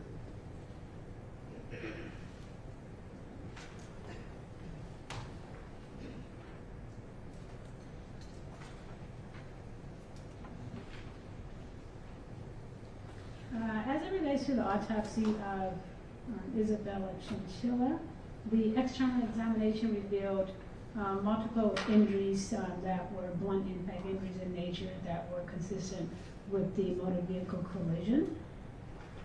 There were significant lethal internal injuries, including injuries of the head and the torso, and I assigned her cause of death as those injuries that involved her head and torso. Okay, can you tell me specifically what's to her head injury first, please? Okay, so I do in my autopsy report itemize all the specific injuries, but just in summary, she had injuries of the scalp and the face that were involved abrasions and contusions. She had some blood on the surface of her brain, which we call a subdural and a subarachnoid, and her brain was swollen. As it relates to the injury of the torso, she had a laceration that completely tore into the aorta, which is the major vessel that comes from the heart and supplies blood to the torso. She had lacerations of the liver, and she had blood in her left thoracic cavity and her abdomen. She also had a pelvic fracture. So to summarize, she essentially just bleed to death? In terms of mechanistically, we don't typically talk about a cause of death as a mechanism because a lot of things, there's a complex mechanisms. But yeah, she didn't have significant blood loss as it relates to these injuries. Okay. And so you determined cause of death to be? Blunt impact injuries of the head and the torso. And you also note in an autopsy the manner of death. That's correct. Now, can you tell me about those? So just to talk about the manners of death, that we have options as medical examiners. There are 5 options that we use. One is natural, which means a natural disease process such as a heart attack or pneumonia caused the person's death.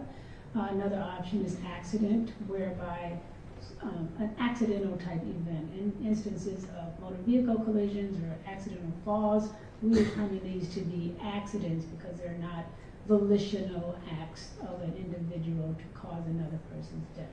And that would be in contrast to the option of homicide, where the actions of another that typically are very volitional and purposeful cause an individual's death. Suicide is a manner whereby one's actions take their own life. And then in the absence of being able to be definitive about either of those 4, the 5th option is undetermined manner. So when you determined, the manner of death in this case is, of course, accident, correct? Yes, it was certified as accident, correct. But that is for, I guess, medical examiner purposes. It's not a comment on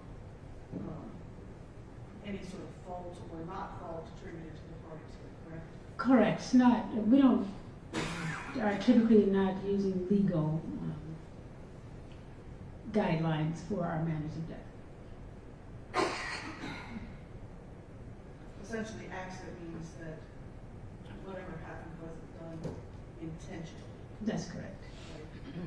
So in this case, nobody intended to cause this specific accident. Yeah, that's how we certify deaths in motor vehicle collisions. In motor vehicle collisions, we would use the manner of homicide when someone purposefully uses a car to hit someone, maybe a domestic event, or someone purposefully uses the car to hit someone. But in general, accidents that occur on a daily basis on the roads, these are accidents for medical examiner purposes. Okay. Now tell me about Miss Lindsay.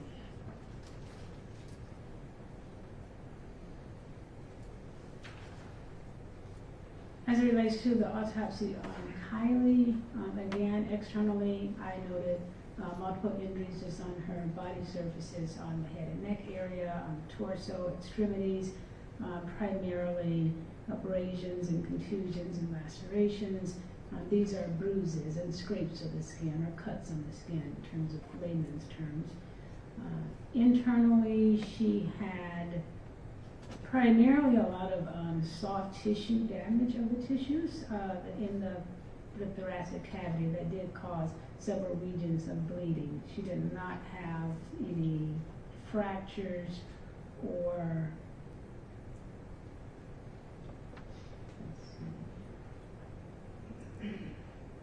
she did not have any fractures. As it relates to injuries of the organs, there were lacerations and bruises of the right lung. And was there some damage to the liver? No, ma'am.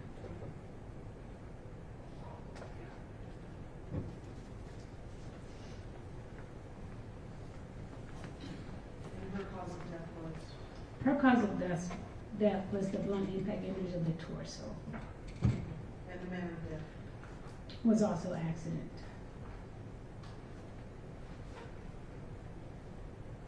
Now, did you actually do any toxicology on the eyewitness witness? I did not request toxicology. We collect specimens, typically always blood, if there's blood available.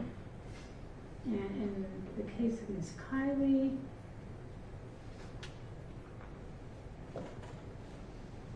only blood from the heart and the left chest were collected and submitted to hold for toxicology if someone else may have required it.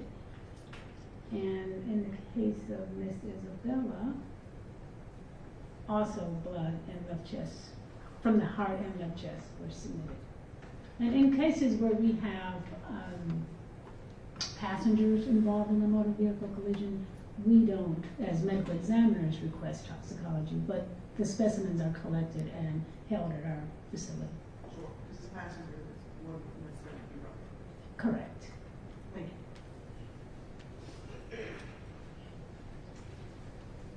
Good morning, Barry. Good morning. How are you today? I'm well. Thank you for being here with us. Just the jury understands, you've testified in quite a few of our previous cases. Yes, we do know each other. Okay, it's been a while, and you've been with GBI for how long? Since 2001. 24 years? Yes, sir. Okay. How many autopsies do you estimate, or do you know that you've done? Yeah, to date I've done 7,835. Well, I have performed or directly supervised that many. And you have grown into the role or experienced into the role of supervision now as much as actually doing it? Or you still I'm doing a lot of autopsies every year, and I do have supervisory roles as well. Okay.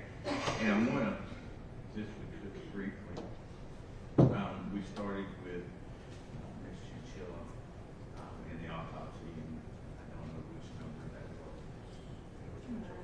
One, 64, or the last two, 64. 64. And in this one, you noted that Mrs. Chinchilla had quite a few things here. That she had a laceration of her liver, she had a pelvic fracture. Do you remember which side the pelvic fracture was on? Right. The left pelvic fracture. And that she had subdural bleeding, and that cause of death, I believe there was one force trauma to the head. That's correct. Okay. And primarily the rupture or dissection of the aorta, is that correct? Well, in terms of her cause of death, it's, the blunt impact injuries of the head and torso, but in terms of a very significant injury, the aorta transection is quite significant amongst these injuries, yes, sir. And I want to maybe explain to the jury just a little bit. You as a medical examiner, or you as a human being, you get up in the morning, you go to the crime lab, right? You don't know what it's there because somebody tells you, is that fair? Most often, sometimes we're on call the previous night and we may get calls about a case. And if, well, you can tell us on Mr. Chinchilla, what day did you conduct the examination? I performed both autopsies on September 28th, 2015. Okay, and that was on Monday and approximately at 1:10 a.m.?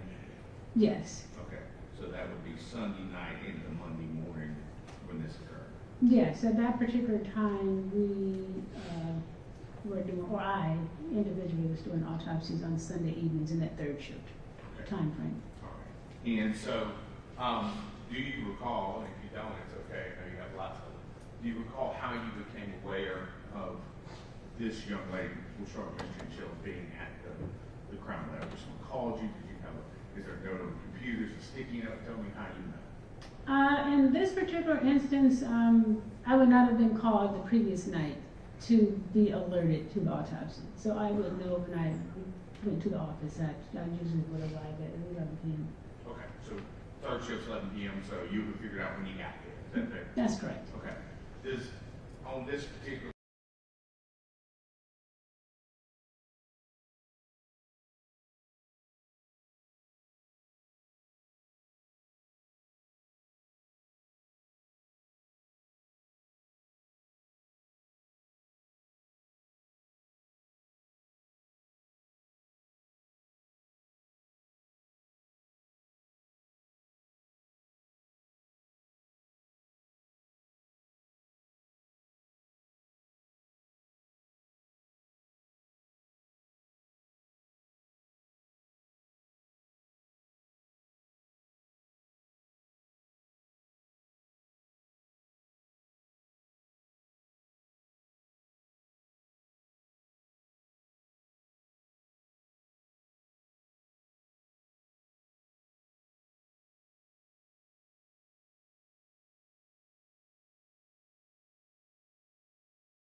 minimum, and for the minimum, how the body is received is the entire body. So typically in an adult, that's going to be 3 photographs, of the top of the body, mid portion, and legs area. So usually minimally, there's about 3 photographs. And then as it relates to injuries, it's to the doctor's discretion as to how they want to proceed with photographs taken. And you recognize that as being a photograph from your autopsy procedure prior to the actual cutting? Correct. Correct. Yeah, I'm going to attend the defense exhibit 21. No objection. Okay, 21 is admitted. Yeah, I'm going to publish it. I would like to show the judge what it is when you have that is months. Judge, I do want the record to reflect the policy and modifications that have been made. Yeah. Mr. Snitcher is on that.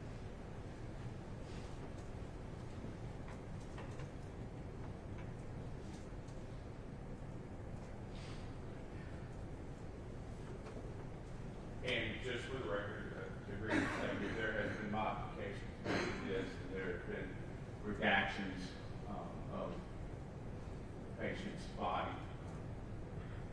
out of disregard for her family and her. Is that fair to say? It's not exactly the same, there's been blacked out areas, is that correct? Correct. What we took at autopsy was a overall photograph of the nude body after clothing was removed. I'm going to draw it in just a little bit. Now, I'm going to ask you, this,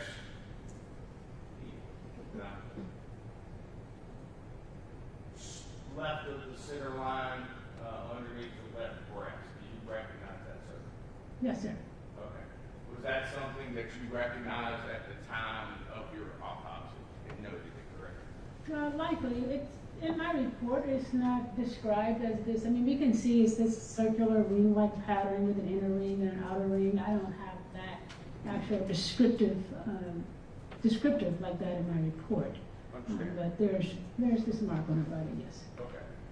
And we would agree that that is in fact in the form, maybe not an absolute 360-degree circle, but it's a circle-ish. Is that fair? Correct. Okay. Now, I have also, prior to testimony, sent you a couple of photographs, and I'm going to show you one of the photographs that were sent to you and has been admitted as Defense Exhibit 12 in this case. And I'm going to put this up here. Have you in fact seen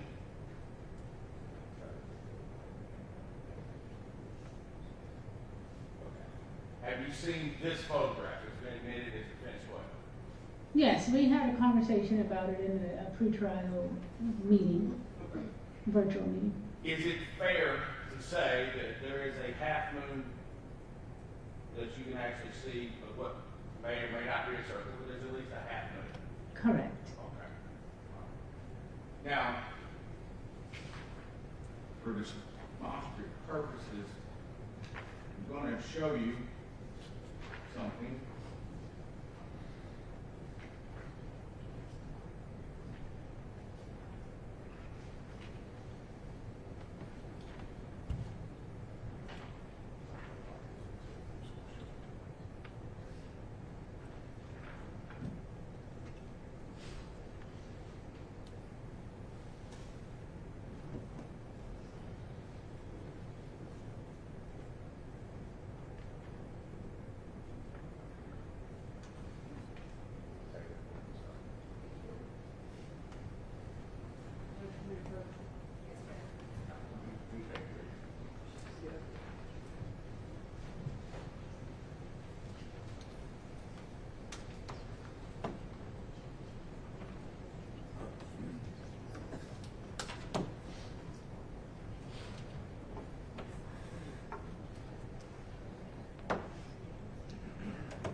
we've done is we wanted to use the demonstrative aid to ask the question of this expert as to whether or not the airbag could have in fact caused this work. I can ask that question without it, but I would like to have it if we could use it as a demonstrative aid to explain to the jury what we mean by could have caused. That's all I'm asking. Take, go ahead. Judge, I don't have any idea how that image was made. It was taken, what I understand, from two separate photographs. It could have been, one could have been enlarged or shrunk or, I don't know how that it was generated. And I think because it is a manipulation of evidence that we had, that was made by someone in their office, not by this doctor or any other witness that I'm aware of, that this is completely inappropriate. We would object to using it and definitely showing it to the jury. All right, any response? Your Honor, simply that we just took two pieces of evidence, 12 and 21. We're showing what's in both of them, just put them together. That's all we did. Therefore, we're not using any new evidence. We're not using anything that hasn't been testified to or admitted. We're simply using evidence available and comparing and contrasting. That's all.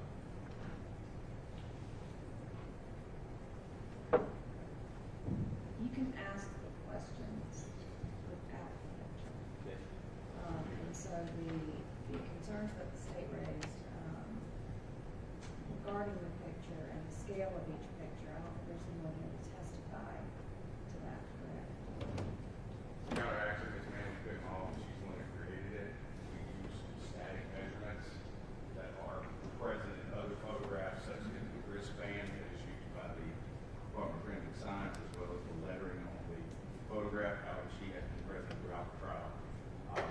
So I'm not sure if you would consider that. She is the one who created it. You can ask the questions, but I'm not going to allow the Yes, ma'am. picture to be used. That's fine. Thank you. No, we shouldn't be much longer this time. Okay. And then, just because we had the jury out, there's, how many more witnesses are there? One? Is that a long witness? Yes. Okay, that's all I need to know. Because what we'll do is take a lunch break and then come back. If that witness was really short, then I was just gonna push through lunch, that was gonna break us for the day. But now I just don't have to send the jury in and out to make that decision. All right, so we can go ahead and bring the jury back in.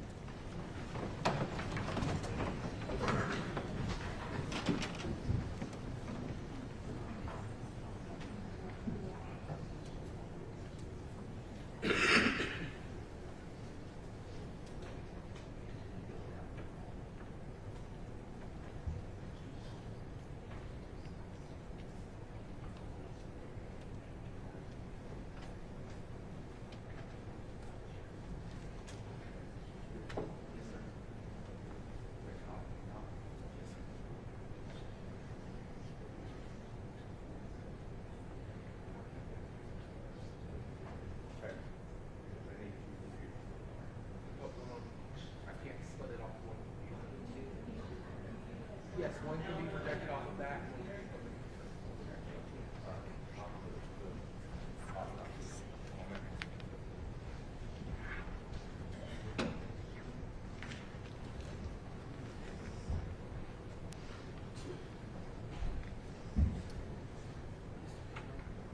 Which would you like the document reader? Does it matter which Doesn't one? matter. Okay.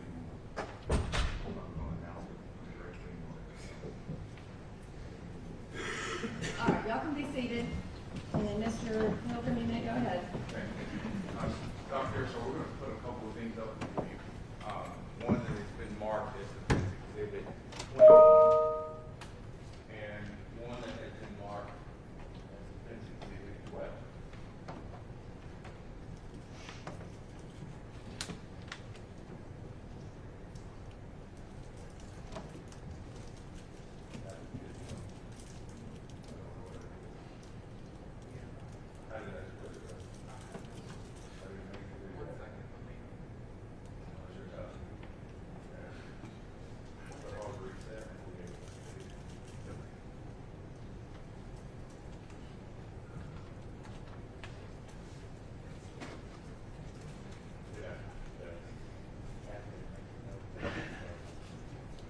7,000 on it. And you have seen bodies all shapes and sizes, different variations of bruises.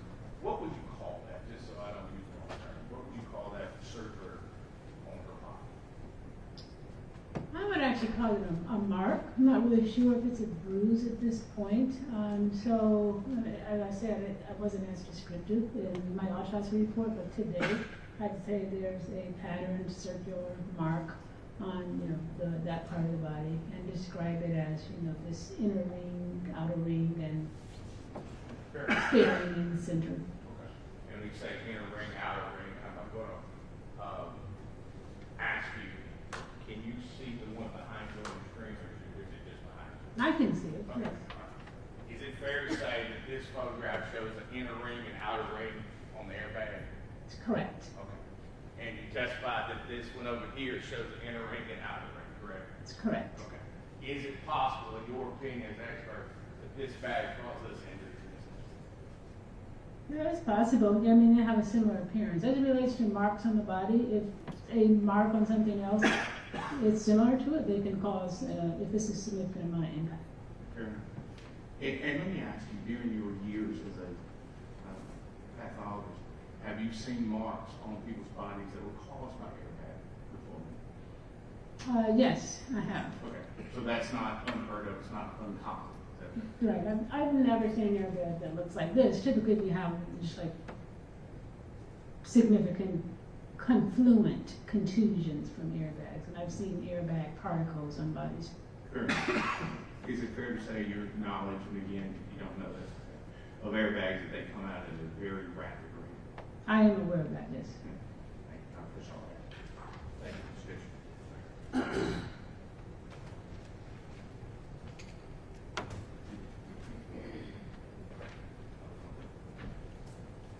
So Dr. Darazan, is it safe to say you've never seen an airbag make that kind of injury? I have not seen this before, no.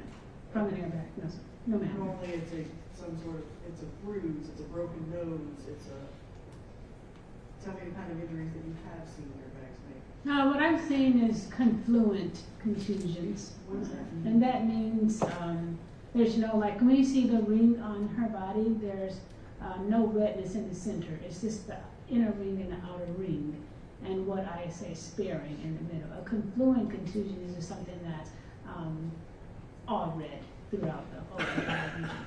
Okay, so that's what you've seen airbags make. Yes, and then I've seen the airbag have all the little particles that come out, all the flakes of material we've seen on bodies. Okay, stuff that makes it actually explode. Correct. But nothing ever like this. I have not seen it, no. Thank you. We'll ask you, since the state law, something that I want to clarify. You mentioned that you have seen broken noses from airbags. I've seen broken noses in motor vehicle accidents. I don't know if I would be able to assert whether the broken nose is from, just impact with surfaces, or whether it was from an airbag. Fair enough. Is it your understanding in your many autopsies that airbag in the driver's seat would strike someone typically in their neck, face region? They can, yes. And hypothetically speaking, if this airbag is struck, Mrs. Lindsay, would we see it, that would mean she would have been in an elevated position versus that of the driver, right? I don't know if I'd be able to make that comment. If it's lower in her body versus her face, it would mean she would have been elevated above where a driver would be expected to be. Is that fair? That's clear. Can you clarify just the question a little bit more? If the airbag hits the driver in the face, we believe this elevator may hit her here, she would have had been elevated from whatever average driver would have been, correct? Oh, potentially. That's all I have.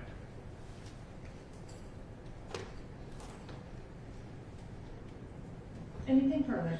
No. Thank you.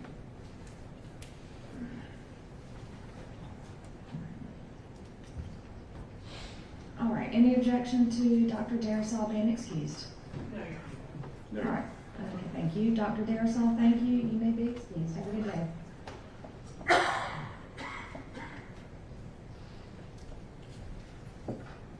All right, we are going to recess for lunch until 1:15.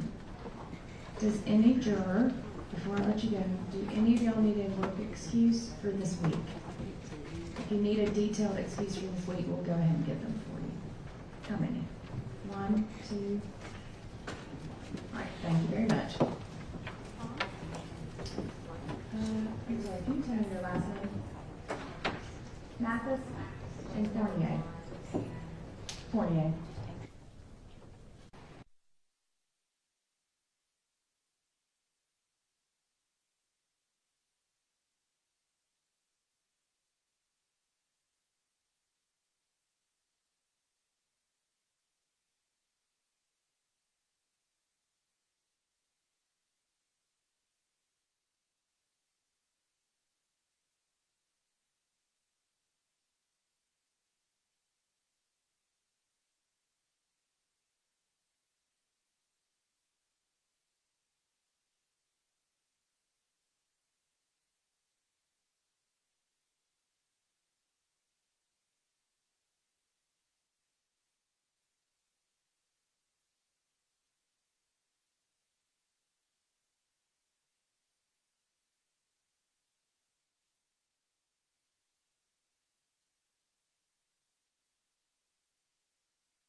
just need to test the microphone really quickly.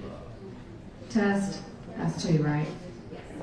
I'll just keep saying test, test, test, test, test, test, test, test, test. Is that 2? Doesn't seem to be changing. Test. Test. Is that getting louder? It did? Okay. Test.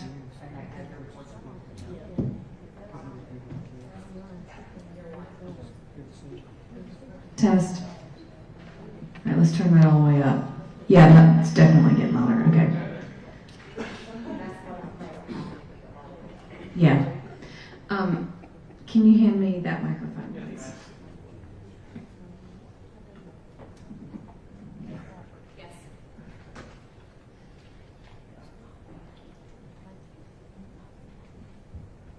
Test, test. Let me turn up a little bit. Test, test. There's a little bit of feedback. This one's better. Maybe take it back and one off the red. Is that mic off on the witness stand? No, it's on. Okay. Because I wonder if you hit. Oh, yeah. Turn that on.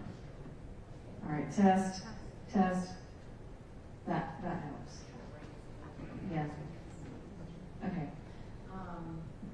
If y'all can try the attorneys to speak into the microphone. Into these, Your Honor? Oh, yes. Yeah. So when you're up here asking questions, just try to make sure to talk into the microphone so that the jury can hear you.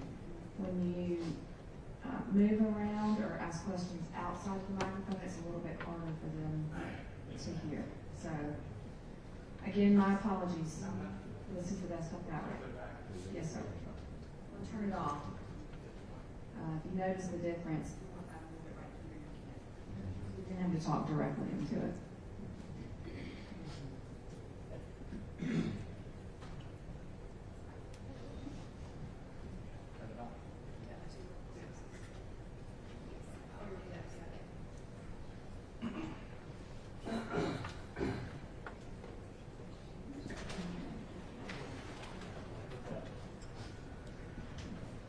All right, everybody ready to bring the jury back in? Y'all ready? Yes, ma'am. Okay. Yes, Your Honor. All right, Ms. Duncan, you can bring the jury in.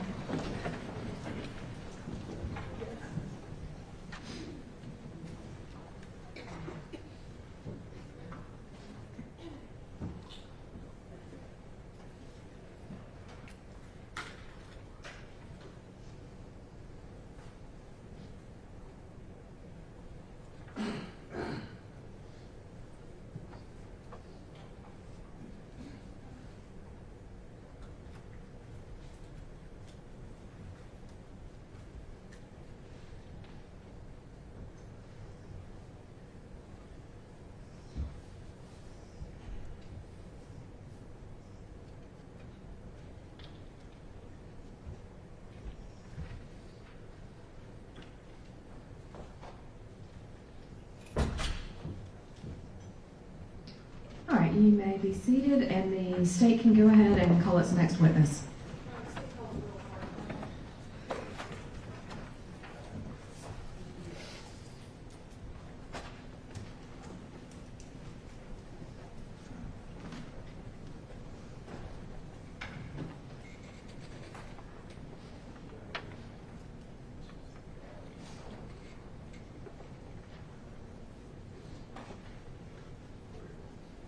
All right, Mr. Partnomer, please raise your right hand. Do you swear or affirm the testimony you give is the truth and nothing but the truth to help you God? I do. All right, you can lower your hand and have a seat. See if your microphone's going to be close. That should work. You'll have to pull it closer to you, and you can adjust it. Let's test that. I think that should be fine. And then you may have one of those waters if you need it. Thank you. All right, you're welcome. Good afternoon. Good afternoon. Can you please introduce yourself to the jurors? Hi, my name's Will Partnomer. And I noticed you have a little bit of a limp today. What's going on? Broke my toe 2 days ago. In your house? My large foot kicked a very large post on the bed and the post went. Good job. Will, what do you do for a living? I reconstruct traffic crashes, do motor carrier compliance, and do some training. How long, who do you work for? I work currently for YA Engineering Services. It's a group, they purchased the company that I used to work for, and they do accident reconstruction, biomechanical stuff, and then they also are in the construction industry. And what company did you used to work for then? Well, when I started in this case, I worked for Bloomberg Consulting. And that's a small firm down in Florida. I was recruited to go there, and they wanted me to move to Florida, and I did not wish to do that. So I work remote out of Nashville, Tennessee. And how long have you been with, we'll just call it the company overall? Well, when I first started in the private sector, that was been in November of '99. That was for a company called Traffic Safety Consultants in Richmond. I worked for them for 17 and a half years. Got recruited to move to Bloomberg Consulting, and that was in June of 17, and then we were acquired in May of last year by YA. So all total, if you count 25 years in the private sector and then my law enforcement time as well. Okay. So I'm pushing 30 years now. So tell me about that. I policed in DeKalb County. Started out in uniform patrol, spent 3.5 years in uniform patrol, then was promoted to detective, and I was doing auto theft, burglary, and general theft for 2 years. And then I moved over to the traffic specialist unit, which was the crash team. And for the last 5+ years, I was at DeKalb. I worked hit and runs and fatalities. And so tell me about your training as far as accident reconstruction goes. Okay, well, I had initial training in the police academy, learning how to investigate traffic accidents. And then when I was in uniform patrol, if any of y'all know where Memorial Drive is in Stone Mountain, I worked uniform patrol all along Memorial Drive and in that area. It's the area I grew up. My mother's house was actually in my territory where I patrolled, which was kind of nice. So I worked crashes, averaging probably 4 or 5 a day. And then I went through the detective division and didn't really like that. So it's a lot of work, and I like Z to A investigation, where at the end you have Z and you have to work back to A to get all the pieces. So I got on the crash team, and I was in that unit, and we did a lot of in-house training with that, but I also went to the Georgia Public Safety Training Center, and in the 5 years that I was with the crash team, I took all of the classes that the Georgia Public Safety Training Center offers in accident investigation and accident reconstruction. Interestingly enough, once you started that process, they wanted everybody to stay together because you had to take all the classes in order. So the people that I started with are the people that I ended with. And then our last class, the Friday of our last class was the day they announced the SCRT team initial officers, and 4 or 5 of the guys that were in the class with me were initial SCRT team officers. So the beginning of SCRT. Yes. Okay. Did you get any training elsewhere as a police officer? As a police officer, I went to a couple of the other academies, but nothing as significant as I got when I moved to the private sector. Okay, so tell me about that. In moving to the private sector, I had taken classes at the University of North Florida. They have the Institute for Police Technology and Management, and they offer many accident reconstruction and accident investigation classes. I've taken several there. I've taken several classes at Northwestern University. They have the Center for Public Safety, and they have one of the premier accident reconstruction programs and have for years. Went there. I also been to the National Transportation Safety Board Academy up in Ashford, Virginia. Took several classes there, and I've taken, been to conferences and different things and peer groups through NAPARS, which is the National Association of Accident Reconstruction Professionals. I'm also accredited by ACTAR, which is the Accreditation Commission for Traffic Accident Reconstruction.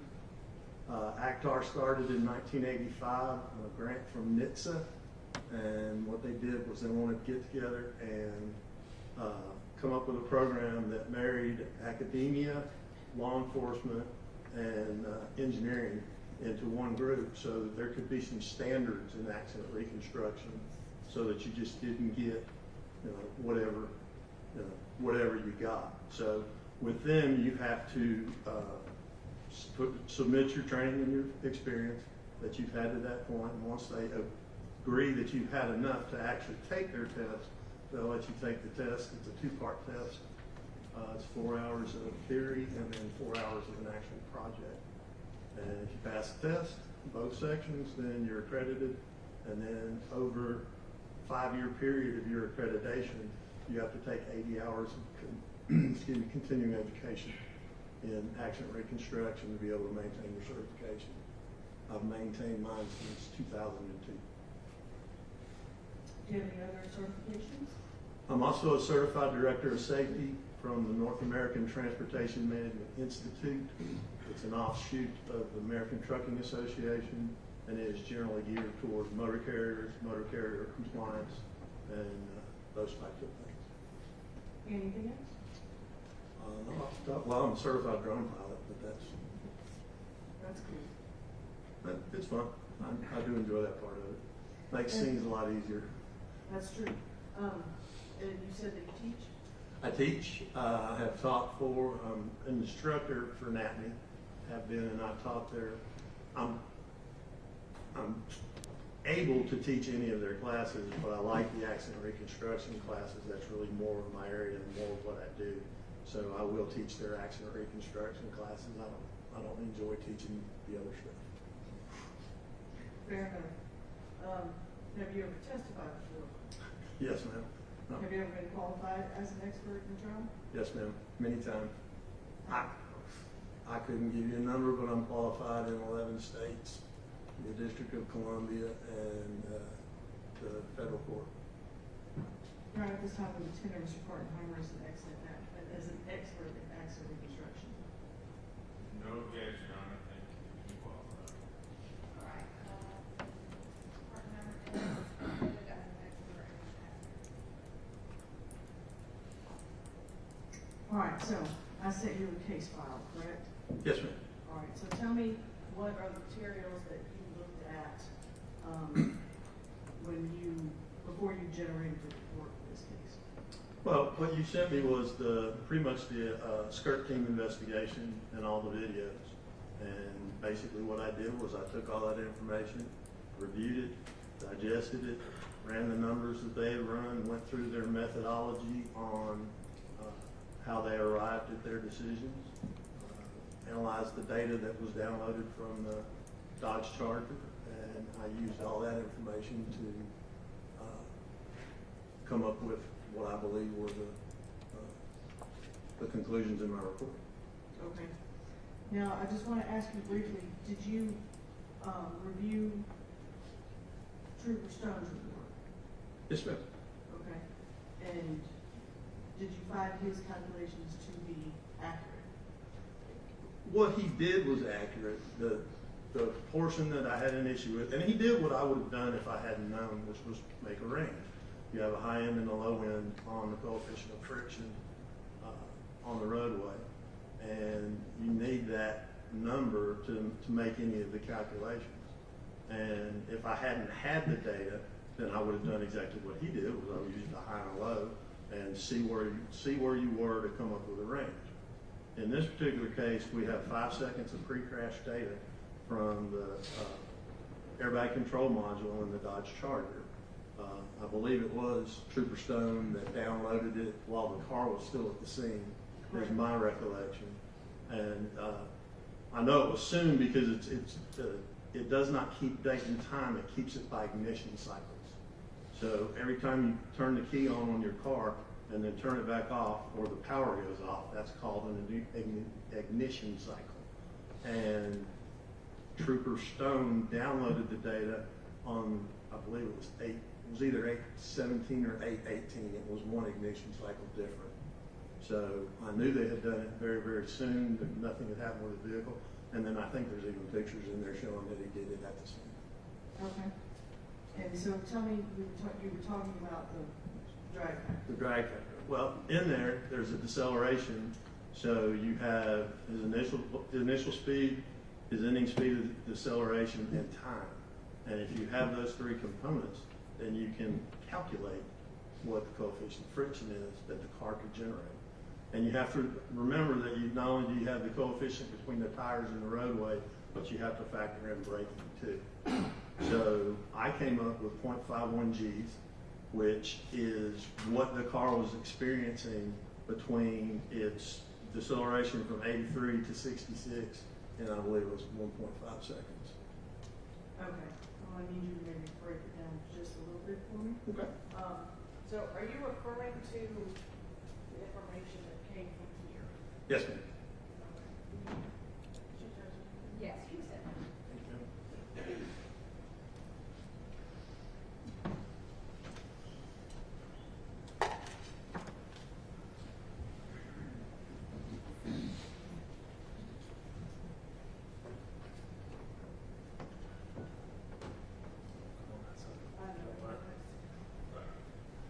Okay. It's just because I'm a visual person, so it's easier for me to figure out things this way. Okay. All right. So here we have our service brake, and we see our service brake comes on at 81.6 seconds. He's running at 83 miles per hour. And then we get down here to 66. And so we have that time component, and we can take, when we're on the brake here to here, and calculate the coefficient of friction. So is that just an equation? Okay. And so what is the equation? I can pull it up. I don't have it committed to memory, but I have it in my, I have to turn my phone on. It's in my case file. Let's do it.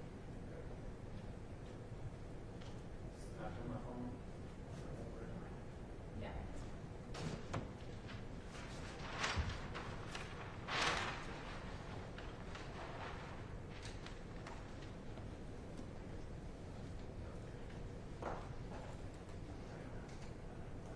That's all right. Yep.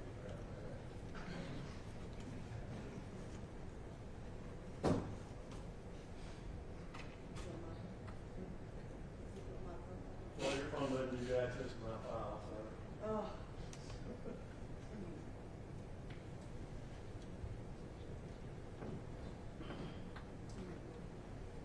It is.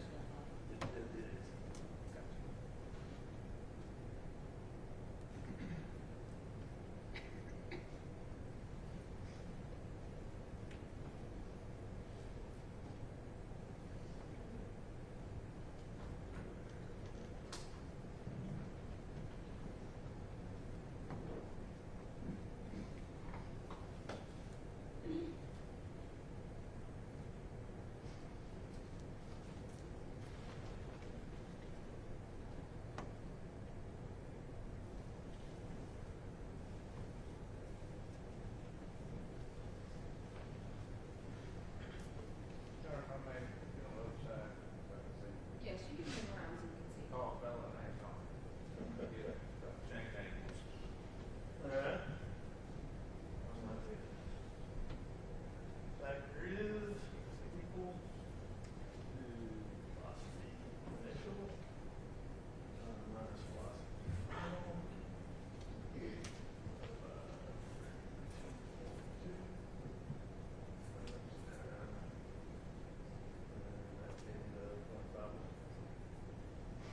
So velocity initial is what? Well, what you can do with speed as well. Let me get the speed one. The speed. Velocity is 83 times 1.466. Where did those numbers come from? 83 Mm-hmm. comes from right here. Like when the brake comes on. Right here. Okay. Okay. So 83 times 1.466 is 121.678 feet per second. Okay, so you just converted. I converted speed to velocity, which is feet per second. Gotcha. And then we did the 66 at feet per second. that's exactly what happened if you want it. Gotcha, but you, from the start, okay, from our starting speed with the 83, and everything's on to the Indies. Correct. Okay, Which is 66. all right, And then you take 32.2, which is gravity, right. times time. Got it. And we have the time component right here. Got it. Okay. Right.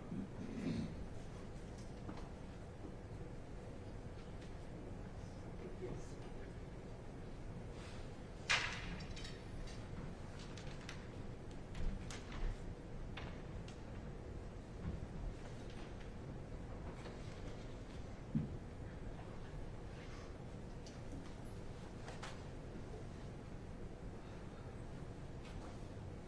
All right, so now you have the coefficient of friction or drag factor, right? Correct. And so what do you do with it? Well, you can plug that into your speed equations to see how long and how many feet it would take a vehicle to stop. So you need that coefficient of friction. I was not here for Trooper Stone's testimony, but if he has the two numbers, then he's going to have different numbers. I think he used a 0.45 on the low end, and I don't recall what he used on the high end. But you're going to get different distances that it takes to stop in, and then you're also going to get time differences based upon which coefficient of friction you use. Again, I would have done what he did with the range if I didn't have the data. But I can take that data, and I know that that's what the car's capable of on that road on that day. Okay, so knowing that, tell me what you found out. Okay. I found out that when the Charger started steering, if it had been traveling at 55 miles an hour and it applied the brakes at maximum braking ability, that vehicle would have been able to stop before it would have reached the point of impact. Okay, so break it, you said when you started steering To the right. okay. That's also in that data.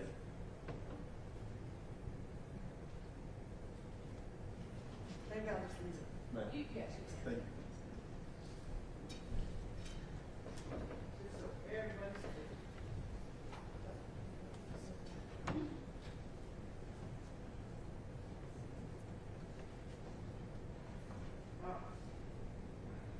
If we look at this column, we have steering input in degrees. And I can tell you from experience and from reading the data limitations, which is on the first page of the document that is generated when you got this data, it tells me that if you have a positive figure, it means that the degrees are going counterclockwise. Counterclockwise is to the left, clockwise is to the right. So any place that you have a negative number, you have steering to the right. And the data you're referring to, what, that we get in the document, what is that? It's called the data limitations. Like, what- And it explains how to interpret this data. Like if it didn't tell you that it was positive or negative, you wouldn't know whether it was left or right. Okay? You could figure it out in this case because we have video and we know that he went to the right. So, Normally you wouldn't have such a thing, right? right, what? You potentially won't. On the older cars, you don't have that. This is all newer stuff. And with this number, we can see where he began to steer.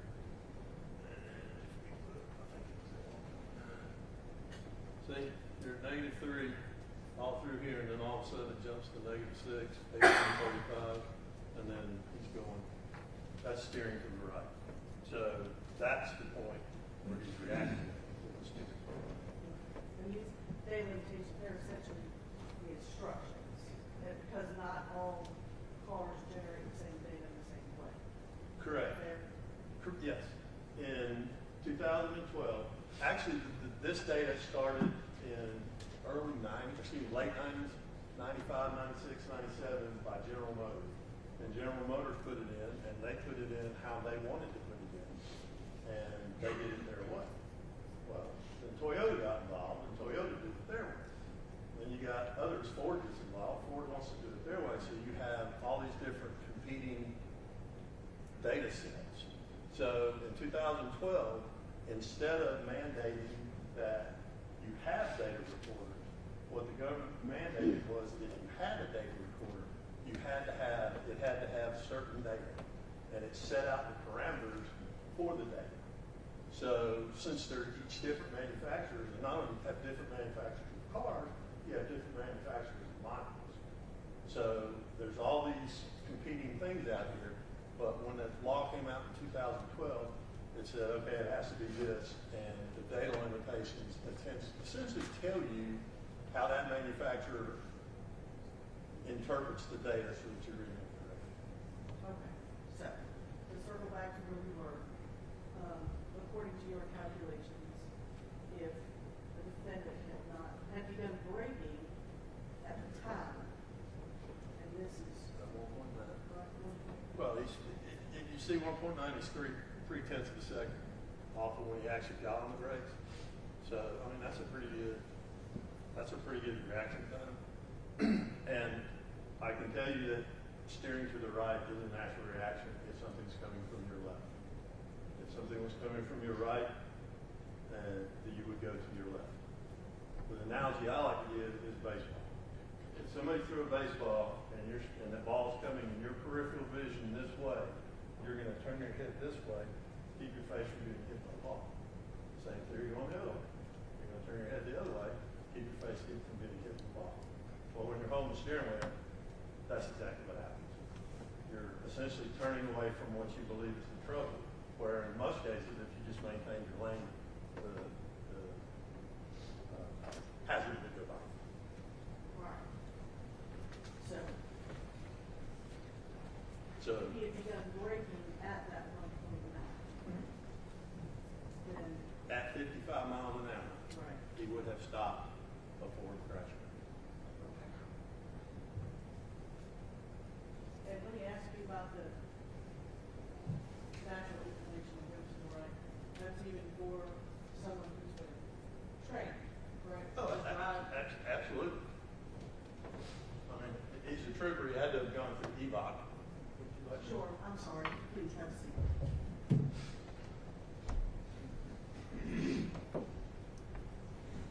I have not been to trooper school, but I went through a similar police academy in DeKalb County, and EVOC is an emergency vehicle operation course.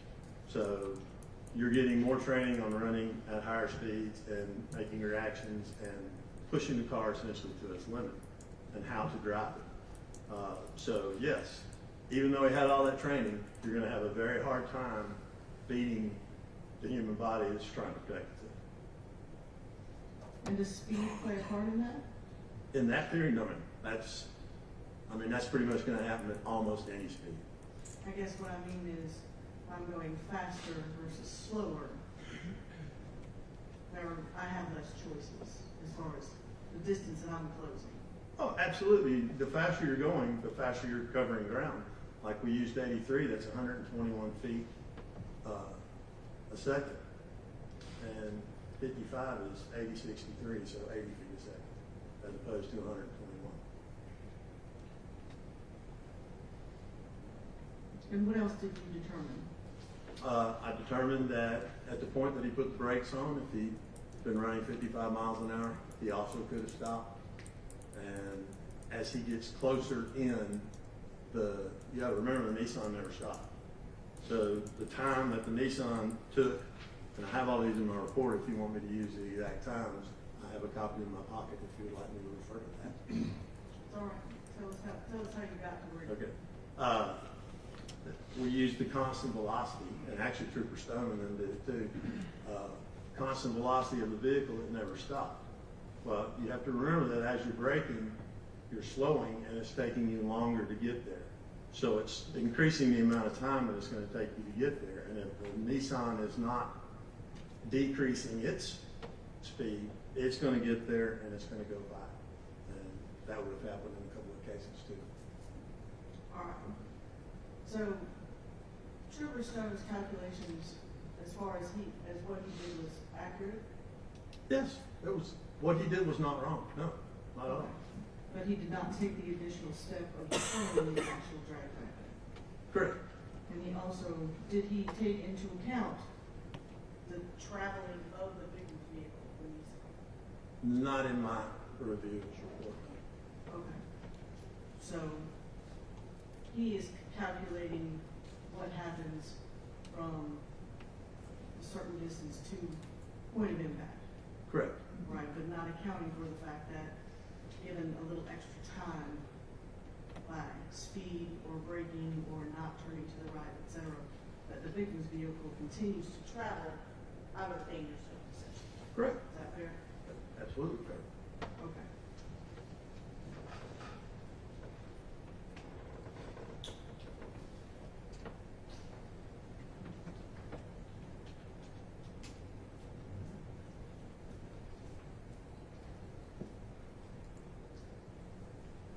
Now tell me, just in your experience, the impact that the push bumper has in a collision. Is there, right, the trooper's vehicle is covered by a huge metal brake, correct? Correct. And it impacts, does it have a greater impact than if I'm driving something that doesn't have that? It would make the front of the vehicle stiffer. So yes, I mean, if you're putting a steel structure on the front of the car, if you don't have that steel structure on the front of a Dodge Charger, what you have is you have a bumper cover, a plastic bumper cover on a metal structure under it, and then you have crushable things on the front. You know, the grill will go away, the whole front end will cave in, and what that does is that doesn't absorb, it converts energy. In a collision, you don't lose any energy, it converts it to different things, and damage is one of the things that energy converts into. So having that on there would make it stiffer. So, I guess in layman's terms, less damage to the cruiser, more damage to the Nissan. Exactly. Fair? Exactly. How about the difference in weight? Absolutely. More mass, more velocity, you're going to have more energy, and you're going to have it's the same thing, it will be more. All right, so I just want to circle back to make sure that we've covered. So using the calculations that you did with all the data that was available to you, you had the video and all the measurements made by SCIRT and their reports, et cetera, is that correct? Just ma'am, I had the entire file. Okay. That if the defendant had applied his brakes as he was steering to the right, that this collision would not have happened. If he was traveling 55 miles an hour. And had, and if he had stayed in his lane, It would have been the same theory, but I personally think, I have so many of crashes where that happens. I'm not a human, I have a working knowledge of human factors as it relates to accident reconstruction, but I do not give human factors opinion. But in that specific area, that's something that I see in lots of collisions. I mean, I have numerous collisions where that, so for me, it's hard to say that they shouldn't have done that, because I don't think that they can control that. understood. Okay. Okay, thank you.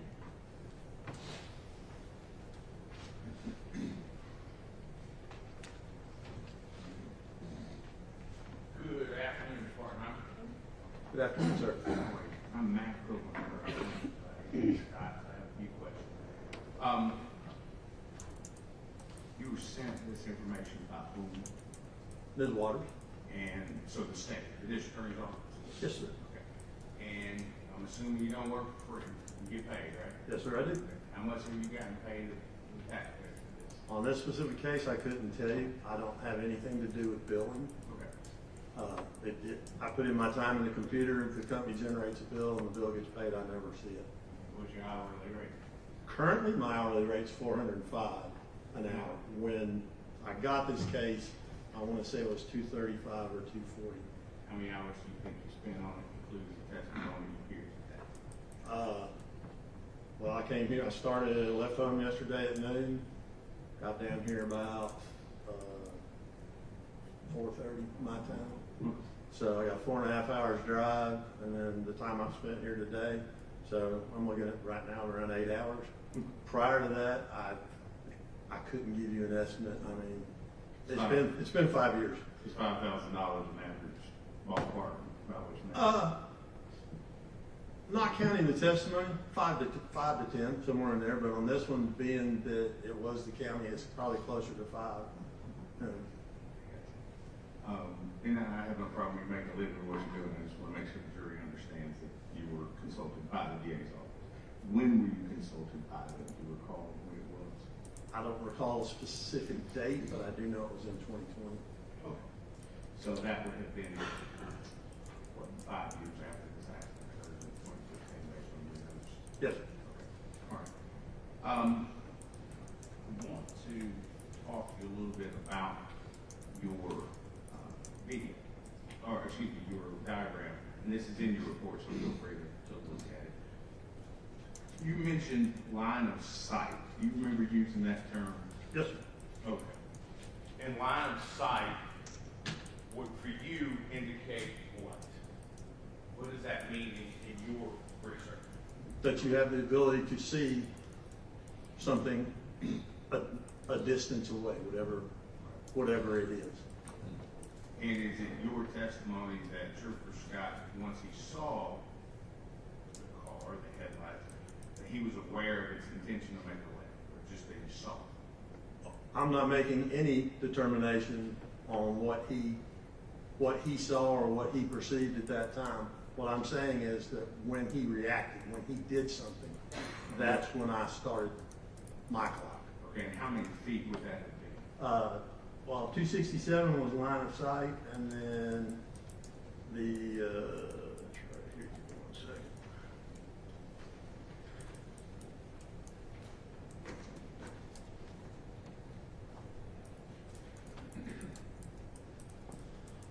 $165 feet.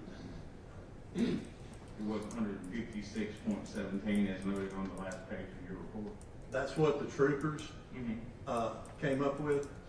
And when I did the math using the actual data, mine was a little bit longer than theirs, based upon the data. Okay, 165 what? Feet. 165 feet. Let me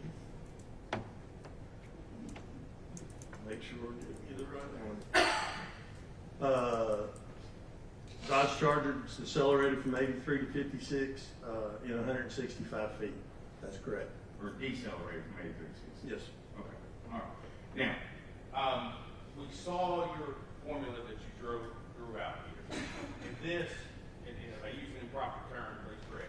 This is essentially the drag coefficient, correct? Yes, sir. Okay. Can you come and put up what your speed analysis was? Like how you got it? Where you put this 50.5? Sure. Come on, let's Can we get him a marker, please? Thank you. Oh, there you go. All right. Which one are you asking about? All right. I'm asking, okay. Here. All right, this 51 goes into something, correct? Yes, sir. Several different things. All right. If you do a speed equation, can you draw out your speed equation? Which speed equation are you asking? What are you trying to determine? We're trying to determine the speed. You testified earlier that he had to be running 55 miles an hour. If he had stayed at 55, it wouldn't have happened. Remember, testified that? That's time and distance that I'm talking about, yes. Okay. The distance from 55 to...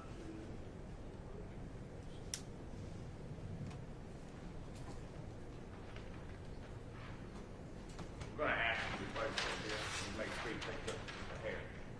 Does this speed equation, That's 30, that is the slide to stop equation, yes. okay, slide to stop. All right, but in this situation, he didn't slide to stop. Okay. So he still had velocity when the crash occurred, so you really can't use slide to stop because he didn't stop. So you're saying that if the trooper used this, that's incorrect? It depends upon what he was trying to get to. In this case? In this particular case where these are all slide to stop equations and they don't take into account that the vehicle didn't stop. Okay. Now, if you were to use your equation here, what would the number be if we were to use the equation? Okay. What specific number are you trying to use? Miles per hour based on slide to stop. What would your equation? What would your number be? 55 miles an hour? No. Slide to stop? It would be be less than 54. If we did it at .62, at .51, which is your drag coefficient, which is your L, at 165 foot, gets us to 48 miles an hour. You okay? They got that.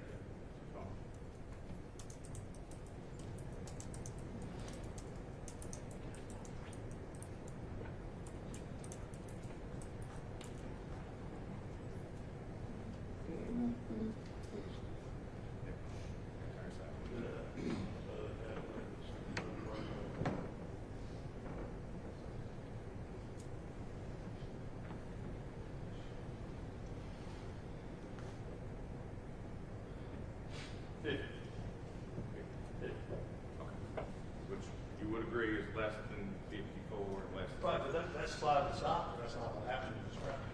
Okay. And you know that how? Because he had velocity when he impacted the car.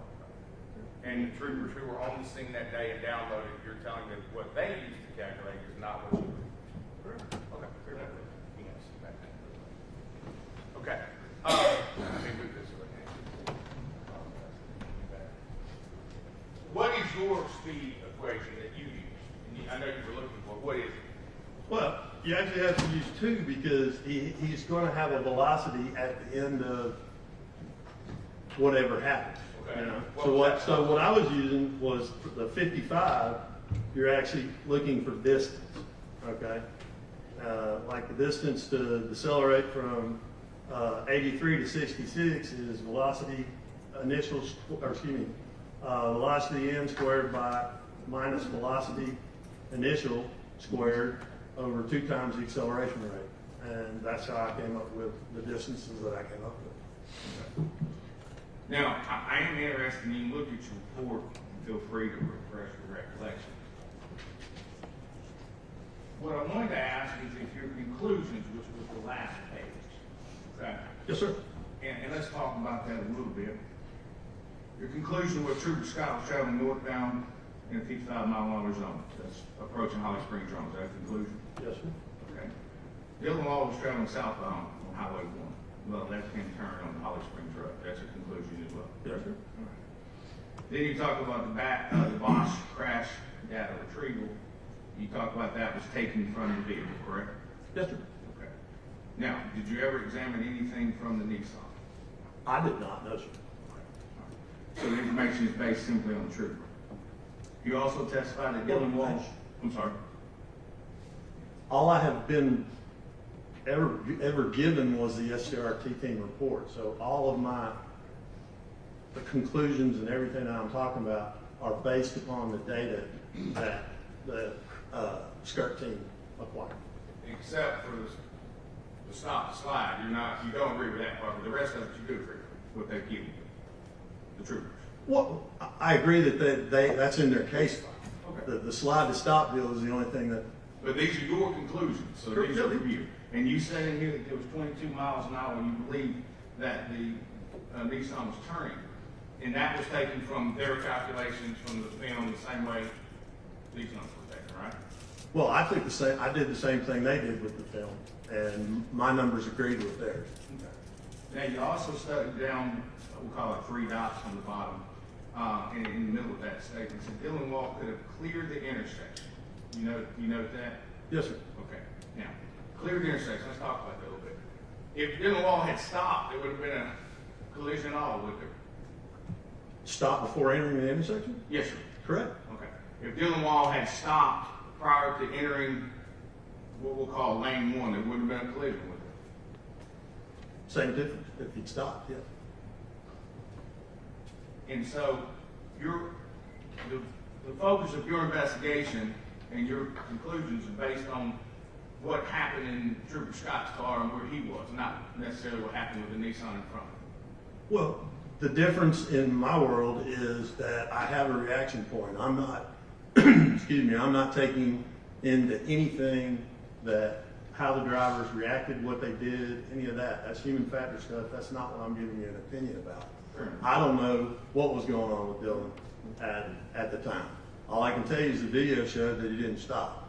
So I took that data, confirmed that data, came up with the speeds from the video on that, and then I took the other data and came up with what I could come up with after the trooper Fair enough. had already gone through the perception reaction phase. Now, when we're talking about reaction based, one of the things that's you mentioned in your report, and you did a diagram on it, is line of sight. You remember being part of your report? Yes, sir. Line of sight works two ways, does it not? Yes, sir, it does. So it's not just what Mr. Scott could have seen, or saw or couldn't see. It was also what Mr. Law could have also seen looking the opposite direction. Is that fair? It is the sight distances for either party.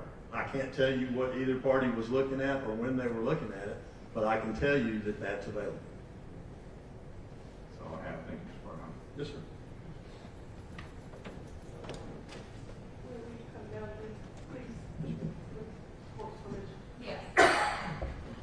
You have permission to step down back.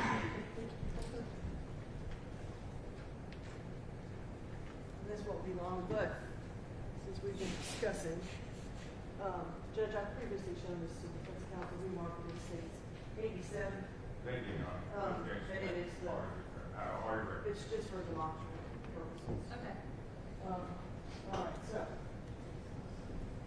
is this your diagram? Yes, ma'am. Okay. So, tell me what's going on here. Well, you have the line of sight being what's available. In other words, that's the maximum distance that's available to actually see at either point. Then we bring him up here. This is where you see the start to steer. And then we come here and we have the start of braking. Braking at 55 miles an hour, 2.9 seconds, and 165 miles an hour. We know that he was going 80. Hold on. All right, so, we put 55 miles an hour as if he was going that speed. When he started braking, Uh-huh. if he was traveling at the speed limit of 55 miles an hour, it would take him 2.9 seconds to come 165 feet. And 165 feet puts him here. Correct. Okay, I just wanted to be clear on what that was. All right, go ahead. Okay, then you have the Nissan who's going at a constant 22 miles per hour. All right, and he's 76 feet from impact, and it's going to take him 2.35 seconds to get from here to here. Okay? Tell me what it is. Okay, well, impact is 0. So that's where the clock changes, and then from decelerating. And in this one, at 0.3 seconds more, which is the time difference that we got on there, the car would go an additional 9 feet. And that's Well, for if the you- break. Is that what you're Yes, talking about? yes. Right. The time, or starting earlier, Right, starting braking 0.3 seconds earlier, give that more time. gives them more time to clear. Okay. So if he'd actually started braking here, this Nissan would be 9 feet apart. And I know they're kind of crunched together, but if you can see that that's the rear of the Nissan that got hit. Car there is probably averaging 6 feet wide, 6, 7 feet. Tractor trailer is 8 feet wide, 8.5. So 9 feet on here, you're gonna have the Nissan. The rear of the Nissan's gonna be down in here, and the wreck of that. And then here, This is the 17 feet, if you did the whole 2.9 seconds where he stopped. That's this one. so he is traveling speed limit. Okay. The wreck doesn't happen. And this, you calculated this based on the video? Yes, what we did, the dash lines in a row, they're 10 feet long and 30 feet apart. So that's mandated by the manual on uniform traffic control devices. So that's so if you go to Texas as a Georgia driver, you're still going to see the same road stuff that you expect. So if you have these, then we can work distance off of these. And we broke the video down, and this stripe is how we got the line of sight. From this stripe to there on our C, actually use GSP SIM map to confirm that distance.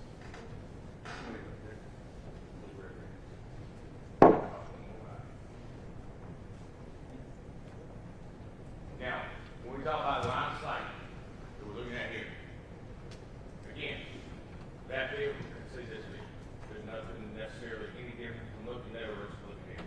There's none. there's no indication that you see, in line of sight, of a blinker or any indication that they're gonna make a left-hand turn. There is not. Okay, and you watched this video, I'm assuming. Oh, many times. All right, there are many cars that the trooper car meets going southbound on 27 that don't turn left in front of it. That's true. Okay. And there's no difference between that and this at any point in time in that video. Well, you're right, but remember, this is also 269 feet back, so it's a farther away in time. All right. And now we spent a lot of time talking about this. Let's go here, shall we? Okay. If this Nissan hadn't been there, it wouldn't have been an accident.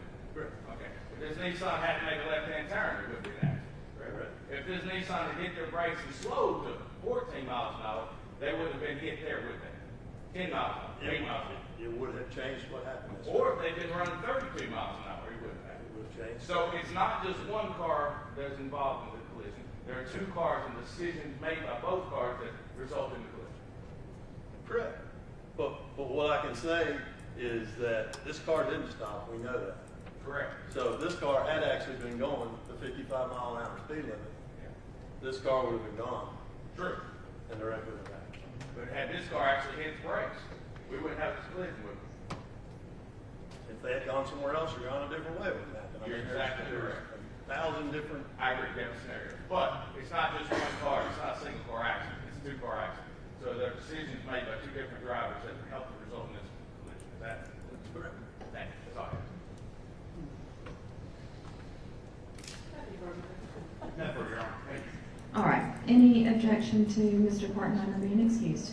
No, you're right. No, thank you. Thank you. All right, thank you, have a good day. Yes, you can take it. Thank you.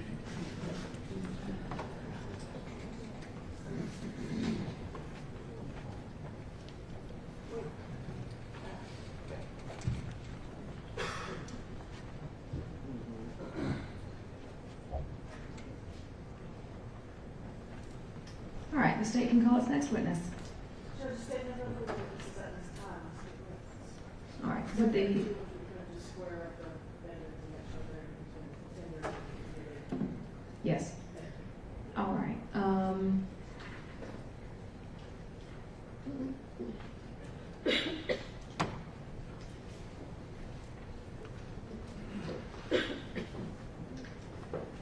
okay, then we are not finished, but finished for today.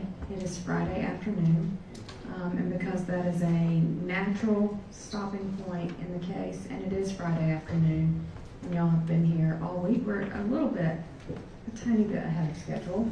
I thought we would get closer to about 3:30, but we had already decided that we were going to let y'all go a little early this afternoon, and we will resume on Monday morning. On Monday morning at, give me just a second.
Thank you for your patience. I am trying to figure out to give y'all the best information that I have, so you know what to expect. We have another jury pool coming in on Monday for a different court, but I just want to let y'all know that because of parking. And so on that Monday morning of trial week, that parking deck is going to be really, really tight. And they all have to report here at 9 also. So I just wanted to let you know that, if that affects what time you leave home and what time you get here. But your juror badges, do you want to take them up over the weekend? Or can y'all keep up with them so you can still wear them back and forth from your cars? Everybody good to keep them? Everybody's gonna lose them? If you do, it's fine. I lose my badge to get in the building every other day. So if you lose it, you're not gonna get in trouble. We'll get you a new one. But I'll let y'all keep them so that you can wear them going out the building today and then back in on Monday morning. So have a great weekend, and we will see you back on Monday morning at 9 a.m. They don't need to go to the jury room. They need to meet y'all by the elevators, and you can just bring them up as they get here, and go ahead and go into the deliberation room. So the jury room downstairs, don't go there. You'll get mixed up with all the state court jurors that are coming in for that trial week. Just go ahead and wait outside the elevator.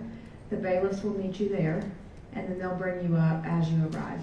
And so you don't have to wait for groups. You can if you want to, but you can bring them up one by one so they can get into the jury room. Do y'all like coffee? Y'all want some coffee on Monday morning? All right, we'll have some coffee made. Since we're gonna go ahead and bring y'all up in here, once you arrive, we'll have some coffee made for you on Monday morning, and go ahead and get you into the jury room. All right, again, have a great weekend, and we'll see you back on Monday morning.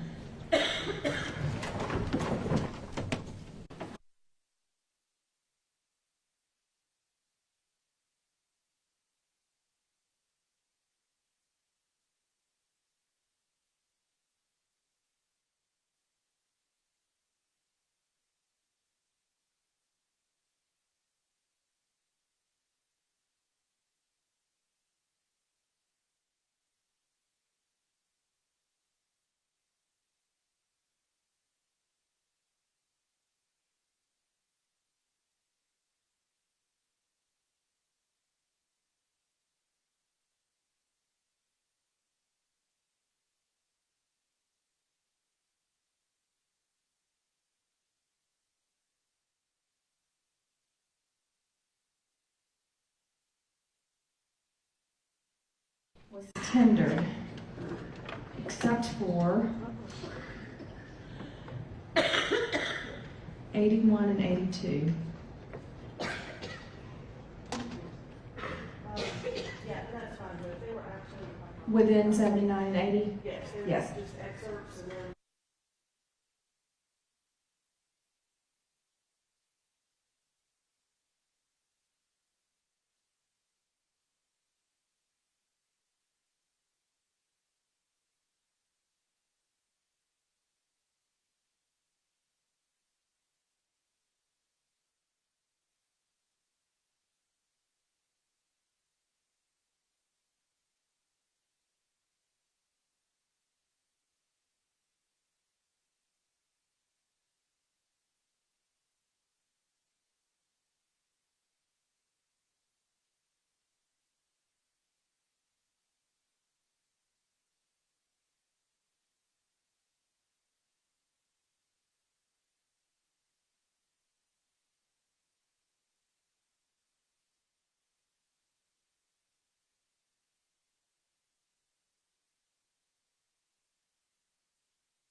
those, based on the language used in the indictment, relied upon, as I like to say, count 6, which is reckless driving, which is in violation of 40-6-390.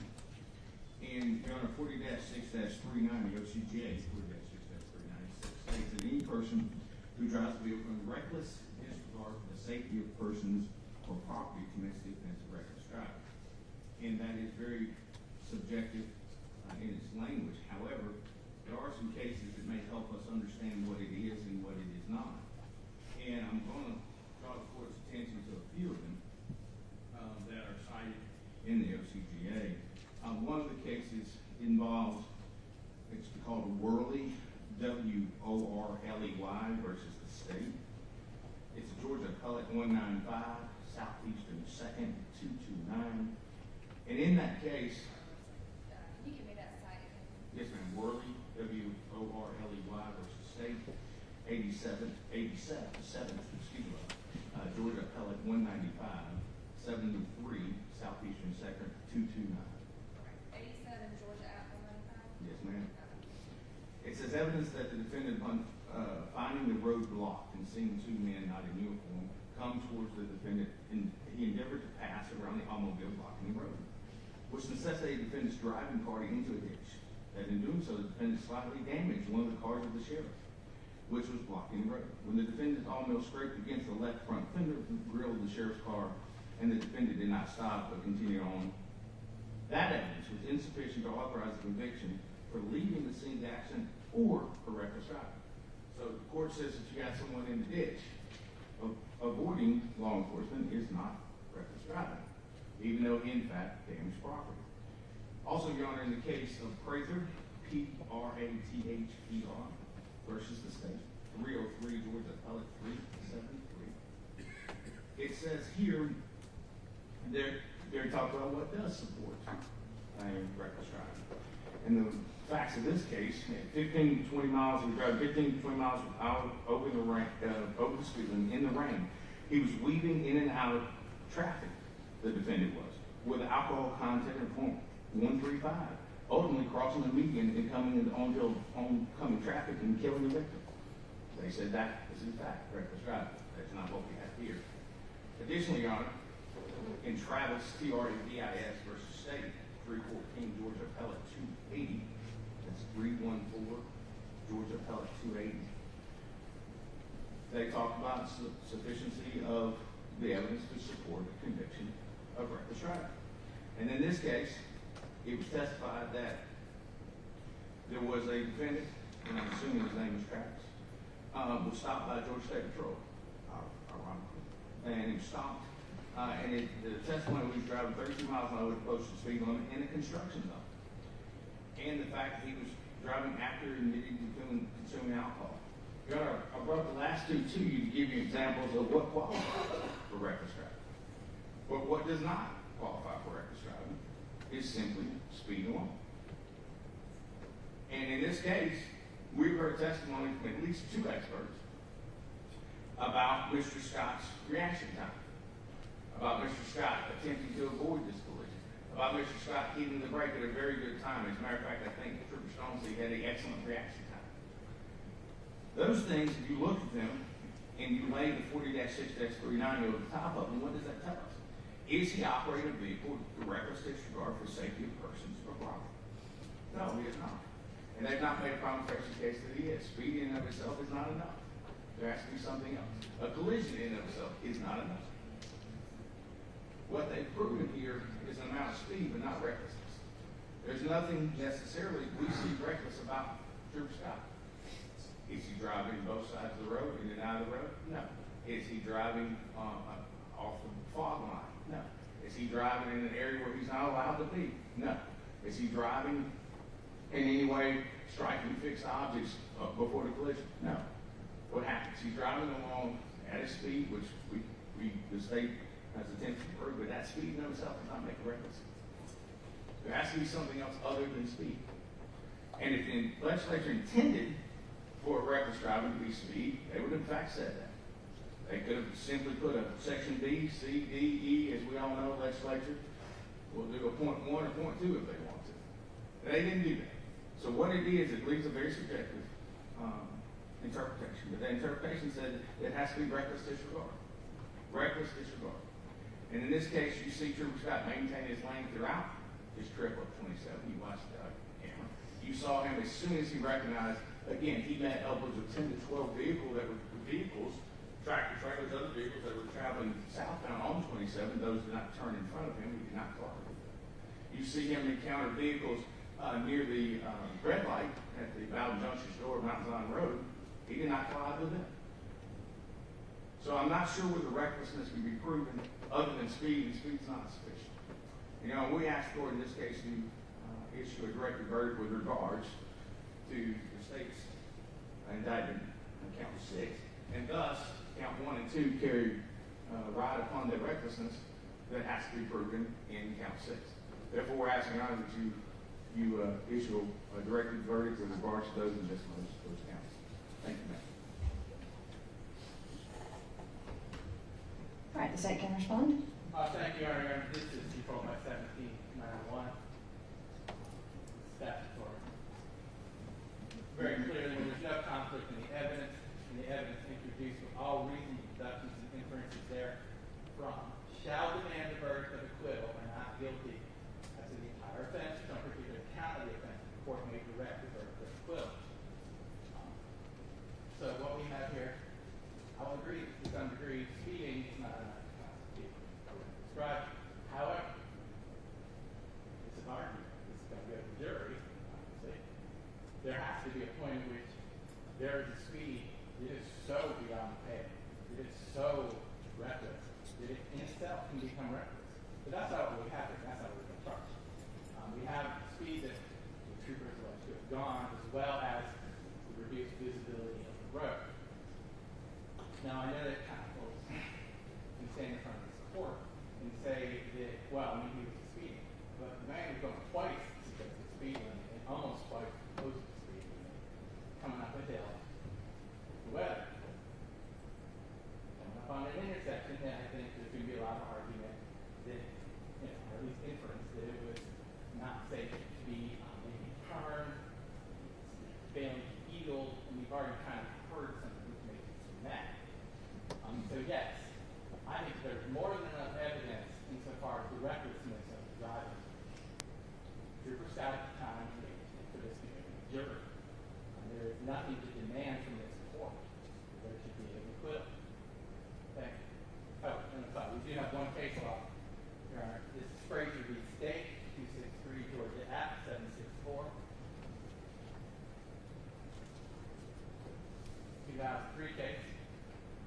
Speeding unaccompanied by other traffic violations can form the basis for reckless driving if the state presents evidence that the defendant was driving at an excessive rate of speed given the posted speed limit and driving conditions existed at the time. So, yes, in a vacuum, maybe speed itself isn't enough, but when you constitute all the other factors, and I think any juror could look at this video, taking any number of factors, they can conclude that this in fact was reckless. And therefore, as an issue of law, this should go to the jury and not be ruled by the state.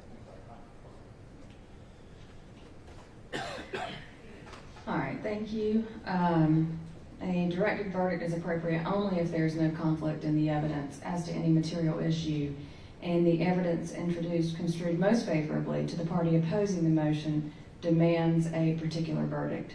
I do not find that is the case at this time, and so the motion for directed verdict is denied. Thank you, Your Honor. All right, we'll be in recess until Monday morning at 9 a.m.